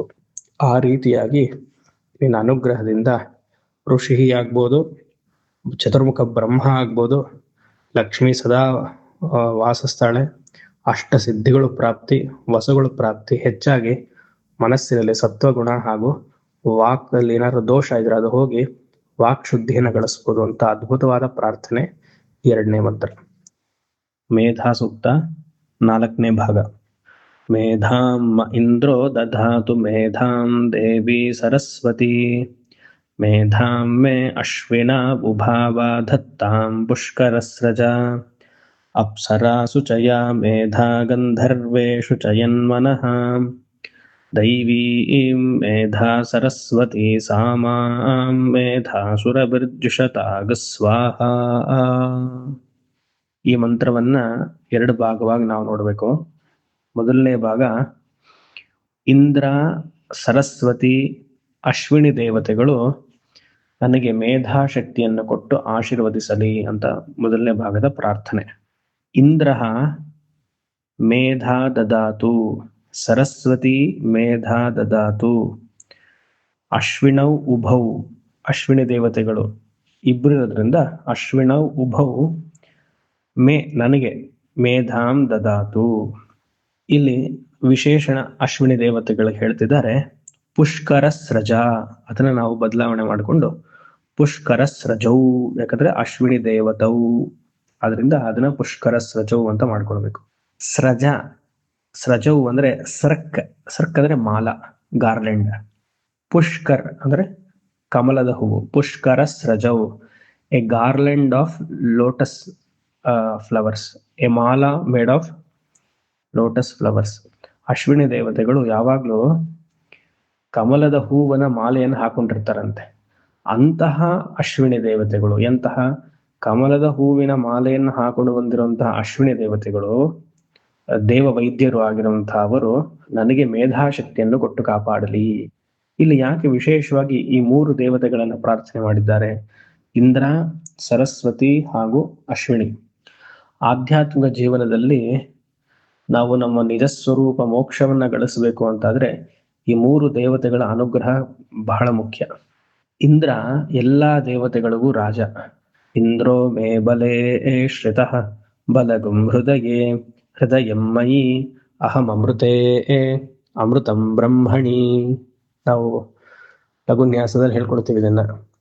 ಎಲ್ಲಾ ಇಂದ್ರಿಯಗಳ ಹಿಂದೆ ಒಂದು ಶಕ್ತಿ ಇರಬೇಕು. ಆ ಶಕ್ತಿಯನ್ನ ಹಿಡ್ಕೊಂಡಿರುವಂತಹ ಪವರ್, ಶಕ್ತಿ ಯಾವುದು ಅಂದ್ರೆ ಇಂದ್ರ. ಅದಕ್ಕೆ ಇಂದ್ರೋಮೇ ಬಲೇ ಶ್ರಿತಃ, ದೇವತೆಗಳಿಗೆಲ್ಲ ರಾಜ. ಅಂದ್ರೆ ಇಂದ್ರಿಯಗಳಿಗೆಲ್ಲ ರಾಜ ಯಾರು? ಇಂದ್ರ. ಇಂದ್ರಿಯಗಳಿಗೆಲ್ಲ ರಾಜ ಮನಸ್ಸು, ಮನಸ್ಸಿನ ಹಿಂದೆ ಬುದ್ಧಿ. ನಮ್ಮ ಇಂದ್ರಿಯಗಳನ್ನ ಒಂದು ಹತೋಟಿಯಲ್ಲಿ ಇಟ್ಕೊಳ್ಳಿಲ್ಲ ಅಂದ್ರೆ ಸಾಧನೆ ಬಹಳ ಕಷ್ಟ. ಅದಕ್ಕೆ ಇಂದ್ರನಿಗೆ ಪ್ರಾರ್ಥನೆಯನ್ನ ಮಾಡಿ, ಹೇ ಇಂದ್ರ, ನನಗೆ ಮೇಧಾಶಕ್ತಿಯನ್ನು ಕೊಡು, ನನ್ನ ಇಂದ್ರಿಯಗಳನ್ನೆಲ್ಲ ಹತೋಟವಾಗಿ ಇಟ್ಕೊಳ್ಳುವಂತಹ ಸಾಮರ್ಥ್ಯವನ್ನ ಕೊಡು ಅಂತ ಮೊದಲನೇ ಪ್ರಾರ್ಥನೆ. ಎರಡನೇದು ಸರಸ್ವತಿ. ವಿದ್ಯೆ ಇಲ್ಲ ಅಂದ್ರೆ ಏನಂತಾನೆ ನಾವು ಗಳಿಸಕ್ ಸಾಧ್ಯ? ಅದು ವಿಶೇಷವಾಗಿ ಅದ್ವೈತ ವೇದಾಂತದಲ್ಲಿ ವಿದ್ಯೆಯೇ ಪರಮಾರ್ಥ ಸಾಧನೆ. ನಮಗೆ ಶಾಸ್ತ್ರ ಅಧ್ಯಯನ, ಆ ಶಾಸ್ತ್ರದ ಚಿಂತನೆ, ಅದು ವಿಶೇಷವಾಗಿ ವೇದಾಂತ ಚಿಂತನೆ, ಅದರಲ್ಲಿಯೂ ಪ್ರಸ್ಥಾನತ್ರಯಗಳು. ಸರಸ್ವತಿ ಸ್ಥೂಲವಾಗಿ ನೋಡಿದ್ರೆ 18 ವಿದ್ಯೆಗಳಿಗೂ ಅಧಿದೇವತೆ. 4 ವೇದ, 6 ಉಪವೇದ, ಆಮೇಲೆ 6 ಷಡಂಗಗಳು, 4 ಉಪವೇದ, ಇತಿಹಾಸ, ಪುರಾಣ, ತರ್ಕ, ಮೀಮಾಂಸಾ, ಇದೆಲ್ಲ ಸೇರಿಸಿದ್ರೆ 18 ವಿದ್ಯಾಸ್ಥಾನಗಳು. ಅದಕ್ಕೆಲ್ಲದಕ್ಕೂ ಅಧಿದೇವತೆ ಸರಸ್ವತಿ. ಗುಪ್ತವತಿಯಾಗಿ, ಗುಪ್ತ ನದಿಯಾಗಿ ಅಲ್ಲಿ ಬದ್ರಿಲ್ ಹರಿತಿದ್ದಾಳೆ. ಆ ವಿದ್ಯೆ ಇಸ್ ಅನ್ ಅಂಡರ್ ಕರೆಂಟ್. ಅದಿಲ್ಲ ಅಂದ್ರೆ ಸಾಧನೆ ಮಾಡೋದು ಯಾತಕ್ಕೋಸ್ಕರ? ವಿದ್ಯಾರ್ಜನೆಗೋಸ್ಕರ ತಾನೆ. ಆಕೆ ಸರಸ್ವತಿ ನನಗೆ ಮೇಧಸ್ಸನ್ನ ಕೊಟ್ಟು ಆಶೀರ್ವದಿಸಲಿ. ಮೂರನೇದು ಅಶ್ವಿನಿ ದೇವತೆಗಳು, ದೇವ ವೈದ್ಯರು. ಈ ಸಾಧನೆಯಲ್ಲಿ ಇರಬೇಕು ಅಂದ್ರೆ ಹಿಂದಿನ ಮಂತ್ರದಲ್ಲಿಯೂ ನೋಡಿದ್ವಿ, ಶರೀರದ ಬಲ ಇರಬೇಕು. ಆ ಯಾವ ರೋಗವೂ ಬರ್ದೆ ಅರೋಗ ದೃಢಗಾರ್ಥತಾ ದೀರ್ಘಾಯುಷ್ಯ ಪ್ರಾಪ್ಯರ್ಥಂ ಸಿದ್ಧ್ಯರ್ಥಂ ಅನ್ನುವಂತಹ ಪ್ರಾರ್ಥನೆಗೋಸ್ಕರ ಅಶ್ವಿನಿ ದೇವತೆಗಳನ್ನ ಇಲ್ಲಿ ಪ್ರಾರ್ಥನೆಯನ್ನ ಮಾಡ್ತಿದ್ದೀವಿ. ಇಲ್ಲಿ ಪುಷ್ಕರ ಸ್ರಜವು ಅಂತ ಒಂದು ವಿಶೇಷಣ ಹಾಕಿರೋದ್ರಿಂದ ಅಶ್ವಿನಿ ದೇವತೆಗಳ ಕತೆ ನೋಡೋಣ. ಸಾಧಾರಣವಾಗಿ ಎಲ್ರಿಗೂ ಗೊತ್ತಿರುತ್ತೆ, ಸಂಕ್ಷಿಪ್ತವಾಗಿ ಒಂದು ನಿಮಿಷದಲ್ಲಿ. ಅಶ್ವಿನಿ ದೇವತೆಗಳು ಸಂಜ್ಞಾದೇವಿ ಹಾಗೂ ಸೂರ್ಯ ಭಗವಾನ್, ನಮ್ಮ ಪ್ರತ್ಯಕ್ಷ ದೇವದ ಸೂರ್ಯ ಇದರಲ್ಲ, ಆ ದಂಪತಿಗಳಿಗೆ ಹುಟ್ಟಿರುವಂತಹ ಇಬ್ರು ಮಕ್ಕಳು, ದೇವ ವೈದ್ಯರು. ಸಂಜ್ಞಾದೇವಿಗೆ ಇನ್ನೊಂದು ಹೆಸರಿದೆ, ಸುವರ್ಚಲ. ಸುವರ್ಚಲ ಯಾರು? ವಿಶ್ವಕರ್ಮನ ಮಗಳು. ಈ ವಿಶ್ವಕರ್ಮನ ಮಗಳೇ ಸುವರ್ಚಲ ಅಥವಾ ಸಂಜ್ಞಾದೇವಿ. ಸಂಜ್ಞಾದೇವಿಯ ಗಂಡ ನಮ್ಮ ಸೂರ್ಯ ಭಗವಾನ್, ಸಂಧ್ಯಾವಂದನೆ ಮಾಡ್ತೀವಲ್ಲ ಆ ಸೂರ್ಯ ಭಗವಾನ್. ಅವರಿಬ್ಬರಿಗೆ ಹುಟ್ಟಿರುವಂತಹ ಇದು ಮಕ್ಕಳು ಅಶ್ವಿನಿ ದೇವತೆಗಳು. ನೇರ ಹಾಕಿ ತಗೊಳಕ್ಕಾಗಲ್ಲ, ಕತೆ ಮುಂದೆ ಬರೆಯುತ್ತೆ. ಈ ಸಂಜ್ಞಾದೇವಿಗೆ 3 ಜನ ಮಕ್ಕಳು. ಮೊದಲನೇವನು ವೈವಸ್ವತ ಮನು. ಇವಾಗ ಈ ಕಲಿಯುಗದ ಕಲ್ಪದ ನಡೀತಿದೆಯಲ್ಲ, ವೈವಸ್ವತ ಮನ್ವಂತರೆ ಕಲಿಯುಗೆ ಪ್ರಥಮೇ ಪಾದೆ ಅಂತ ಹೇಳ್ತೀವಲ್ಲ. The current kalpa's Manu is Vaivasvata Manu. ಅವನ್ ಮೊದಲನೇ ಮಗ. ಎರಡನೇ ಮಗ ಯಮಧರ್ಮರಾಜ. 3ನೇ ಮಗಳು ಯಮಿ ಅಂತ ಹೇಳ್ತೀವಿ, ಯಮುನಾ ನದಿ ಹರಿಯುತ್ತಲ್ಲ. 3 ಮಕ್ಕಳು, ಸಂಜ್ಞಾದೇವಿ ಹಾಗೂ ಸೂರ್ಯನಿಗೆ ಹುಟ್ಟಿರುವಂತಹ 3 ಮಕ್ಕಳು. ಈ ಸೂರ್ಯನ ಶಾಖವನ್ನ ಈ ಸಂಜ್ಞಾದೇವಿ ಸುವರ್ಚಲ ತಡೆಯಕ್ಕಾಗದೆ ಅವಳ ಪ್ರತಿಮೆಯನ್ನ ಮಾಡಿ ಸೂರ್ಯನನ್ನ ಬಿಟ್ಟು ಹೋದ್ಲು. ಆಮೇಲೆ ಸೂರ್ಯ ಮತ್ತೆ ಆ ತಾಯಿ ಜೊತೆಗೆ ಸಂಪರ್ಕ ಮಾಡ್ಕೊಂಡಿದ್ರಿಂದ ಇನ್ನ 3 ಮಕ್ಕಳು ಹುಟ್ಟಿಯಾಯ್ತು. ಆ ಛಾಯಾದೇವಿಗೆ ಹುಟ್ಟಿರುವಂತಹ ಮೊದಲನೇ ಮಗನೇ ಸಾವರ್ಣಿ ಮನು. ಈಗ ನಡೀತಾರನ್ನ ಹೇಳಿದೆ ವೈವಸ್ವತ ಮನು ಅಂತ. ಸಾವರ್ಣಿಮನು ಮುಂದಿನ ಕಲ್ಪದಲ್ಲಿ ಬರುವಂತಹ ಮನು. ದುರ್ಗಾ ಸಪ್ತಶತಿಯಲ್ಲಿ ನೋಡ್ತೀವಲ್ಲ, ಮೊದಲನೇ ಮಂತ್ರವೇ ಸಾವರ್ಣ್ಯ ಸೂರ್ಯತನಯೋ ಯೋ ಮನಃ ಕತ್ಯತೇಷ್ಟಮಃ ನಿಶಾಮಯ ತದುತ್ಪತ್ತಿಂ ವಿಸ್ತರಾದ್ಗತತೋ ಮಮ. ಸಂಜ್ಞಾದೇವಿ ಹಾಗೂ ಸೂರ್ಯ ಭಗವಾನ್ ಕೊಟ್ಟಿರುವಂತಹವರು ವೈವಸ್ವತ ಮನು. ಛಾಯಾದೇವಿ ಸೂರ್ಯ ಭಗವಾನ್ ಕೊಟ್ಟಿರುವಂತಹದ್ದು ಸಾವರ್ಣಿಮನು, ಮೊದಲನೇ ಮಗ. ಎರಡನೇ ಮಗ ನಮಗೆಲ್ಲ ಭಯಪಡಿಸುವಂತಹ ಗ್ರಹ ಶನಿ ಭಗವಾನ್. ಮೂರನೇ ಮಗಳು ತಪತಿ. ಅಲ್ಲಿ ವೈವಸ್ವತ, ಯಮ, ಯಮಿ. ಇಲ್ಲಿ ಸಾವರ್ಣಿಮನು, ಸೂರ್ಯ ಶನಿ ಭಗವಾನ್ ಮತ್ತು ತಪತಿ ನದಿ. ಹೀಗೆ ಕತೆ ಮುಂದುವರಿಯುತ್ತೆ. ಒಂದ್ ಯಾವುದೋ ಒಂದು ಸಂದರ್ಭದಲ್ಲಿ ಈ ಛಾಯಾದೇವಿಯು ಯಮಧರ್ಮರಾಜನನ್ನ ಶಾಪ ಕೊಡ್ತಾಳೆ. ಆಗ ಸೂರ್ಯ ಭಗವಾನ್ಗೆ ಅರ್ಥ ಆಗತ್ತೆ, ತಾಯಿ ಯಾವತ್ತು ಮಗನಿಗೆ ಶಾಪ ಕೊಡೋದಿಲ್ವಲ್ಲ, ತಾಯಿ ಬೈಬೋದು, ಹೊಡಿಬೋದು, ಆದ್ರೆ ಶಾಪ ಕೊಡುವಂತಹ ತಾಯಿ ನಾನು ನೋಡಿಲ್ಲ. ಆತರ ಕೊಟ್ಟಿದ್ದಾಳಲ್ಲಿ ಇವಳು ತಾಯಿ ಅಲ್ಲ ಅಂತ ಹೇಳಿ ಆವಾಗ ಒಂದು ನಿಜ ಸ್ಥಿತಿ ಗೊತ್ತಾಗತ್ತೆ. ಇಬ್ರು ತಪಸ್ ಮಾಡಕ್ ಹೋಗ್ತಾರೆ. ಸೂರ್ಯನು ತಪಸ್ ಮಾಡ್ತಾನೆ, ಮತ್ತೆ ಈ ಸಂಜ್ಞಾ ದೇವಿಯನ್ನು ಮತ್ತೆ ತಪಸ್ ಮಾಡಕ್ ಹೋಗ್ತಾಳೆ. ಆಗ ಅವ್ರು ತಪಸ್ ಮಾಡ್ತಿರ್ಬೇಕಂದ್ರೆ ಅವ್ರು ಭಾವನೆ ಮಾಡುವಂತಹ ಮೂರ್ತಿ ಕುದುರೆ ಮೂರ್ತಿ ಆಗಿರುತ್ತೆ. ಈ ಸಂಜ್ಞಾದೇವಿ ಹೆಣ್ಣು ಕುದುರೆ ಮೂರ್ತಿಯನ್ನ ಧ್ಯಾನ ಮಾಡ್ತಾ ಕೂತಿರ್ತಾಳೆ. ಸೂರ್ಯ ಭಗವಾನ್ ಪುಂ ಕುದುರೆಯನ್ನ ಧ್ಯಾನ ಮಾಡ್ತಿರ್ತಾರೆ. ಈ ಇಬ್ರಿಗೂ ಅಶ್ವಿನಿ ದೇವತೆಗಳು ಹುಟ್ಟುತ್ತಾರೆ. ಅಶ್ವಿನಿ ದೇವತೆಗಳು ನಮ್ಮ ನಕ್ಷತ್ರದಲ್ಲಿ, ಅಶ್ವಿನಿ ನಕ್ಷತ್ರ ಇದೆಯಲ್ಲ, ಕುದುರೆಯ ಮುಖದಂತೆ ಇರುವಂತಹ ಇಬ್ರು ಮಕ್ಕಳು ಹುಟ್ಟುತ್ತಾರೆ. ಅವ್ರ ಹೆಸರೇ ಸತ್ಯ. ಅಶ್ವಿನಿ ದೇವತೆಗಳು ಅಂತ ಕರಿತೀವಿ ನಾವಲ್ಲ, ಅವ್ರಿಗೆ ಹೆಸರು ಇರ್ಬೇಕಲ್ವ ಇಬ್ರು. ಮೊದಲನೇ ಮಗನ ಹೆಸರು ಸತ್ಯ, ಎರಡನೇವನು ದಸ್ರಹ. ಇನ್ನೊಬ್ರು ಮೂರನೇ ಮಗ ಹುಟ್ತಾನೆ, ಅವನಿಗೆ ರೇವಂತಕ ಅಂತ ಹೆಸರು. ಅದು ಬೇರೆ ಕತೆ, ಅದಾಮೇಲೆ ನೋಡೋಣ. ಇವರು ದಿ ಡಾಕ್ಟರ್ಸ್, ದೇವತೆಗಳಿಗೆ ವೈದ್ಯರು ಇವರು. ಈ ಹಲವಾರು ಜನ ಈ ಹೀಲಿಂಗ್ ಎಲ್ಲ ಮಾಡ್ತಾರಲ್ಲ, ರೇಖಿ ಹೀಲಿಂಗ್ ಎಲ್ಲ. ಈ ರೇಖಿ ಹೀಲಿಂಗ್ ಎಲ್ಲ ಮಾಡಿದ್ರೆ ಅವ್ರಿಗೆ ಫಸ್ಟ್ ಸೂರ್ಯನ ಆಶೀರ್ವಾದ ಇರಬೇಕು. ಸೂರ್ಯನ ಆಶೀರ್ವಾದ ಆದ್ಮೇಲೆ ಈ ಅಶ್ವಿನಿ ದೇವತೆಗಳ ಅನುಗ್ರಹ ಇರಬೇಕು. ಈ ದಸರಾ ಅನ್ನೋನೇ ದಿ ಆರ್ಟ್ ಆಫ್ ರೆಜುವಿನೇಷನ್. ಅಥರ್ವಣ ವೇದದಲ್ಲಿ ಸುಮಾರು ಮಂತ್ರ ಬರುತ್ತೆ. ಈ ಶಲ್ಯ ಅಂತ ಆಪರೇಷನ್ ಮಾಡೋದೆಲ್ಲ ಹೇಗೆ ಅಂತ ಈ ದಸರಾ ಹೇಳ್ಕೊಡ್ತಾನೆ. ಸತ್ಯ ಅಂತ ಒಬ್ಬ ಇದಾನಲ್ಲ, ಅವನ್ ಫಿಸಿಷಿಯನ್. ಋಗ್ವೇದದಲ್ಲಿ ಉಪವೇದ ಆಗಿರುವಂತಹ ಯಜುರ್ವೇದದಲ್ಲಿ ಹಲವಾರು ಮಂತ್ರಗಳು ಈತನಿಗೆ ಮತ್ತೆ ಅಶ್ವಿನಿ ದೇವತೆಗಳಿಗೆ ಬಂದಿದೆ. ಸುಮಾರು ಒಂದು 50 ಸೂಕ್ತಗಳು ಋಗ್ವೇದದಲ್ಲಿ ಈ ಅಶ್ವಿನಿ ದೇವತೆಗಳಿಗೆ ಇದೆ. They are all healing doctors. ಆ ರೀತಿಯಾಗಿ ಅಶ್ವಿನಿ ದೇವತೆಗಳ ಉಲ್ಲೇಖ ಪುಷ್ಕರ ಸ್ರಜ ಅಶ್ವಿನಿ ಅಂತ ಬಂತಲ್ವಾ, ಅದಕ್ಕೆ ನಾ ಹೇಳಿದೆ.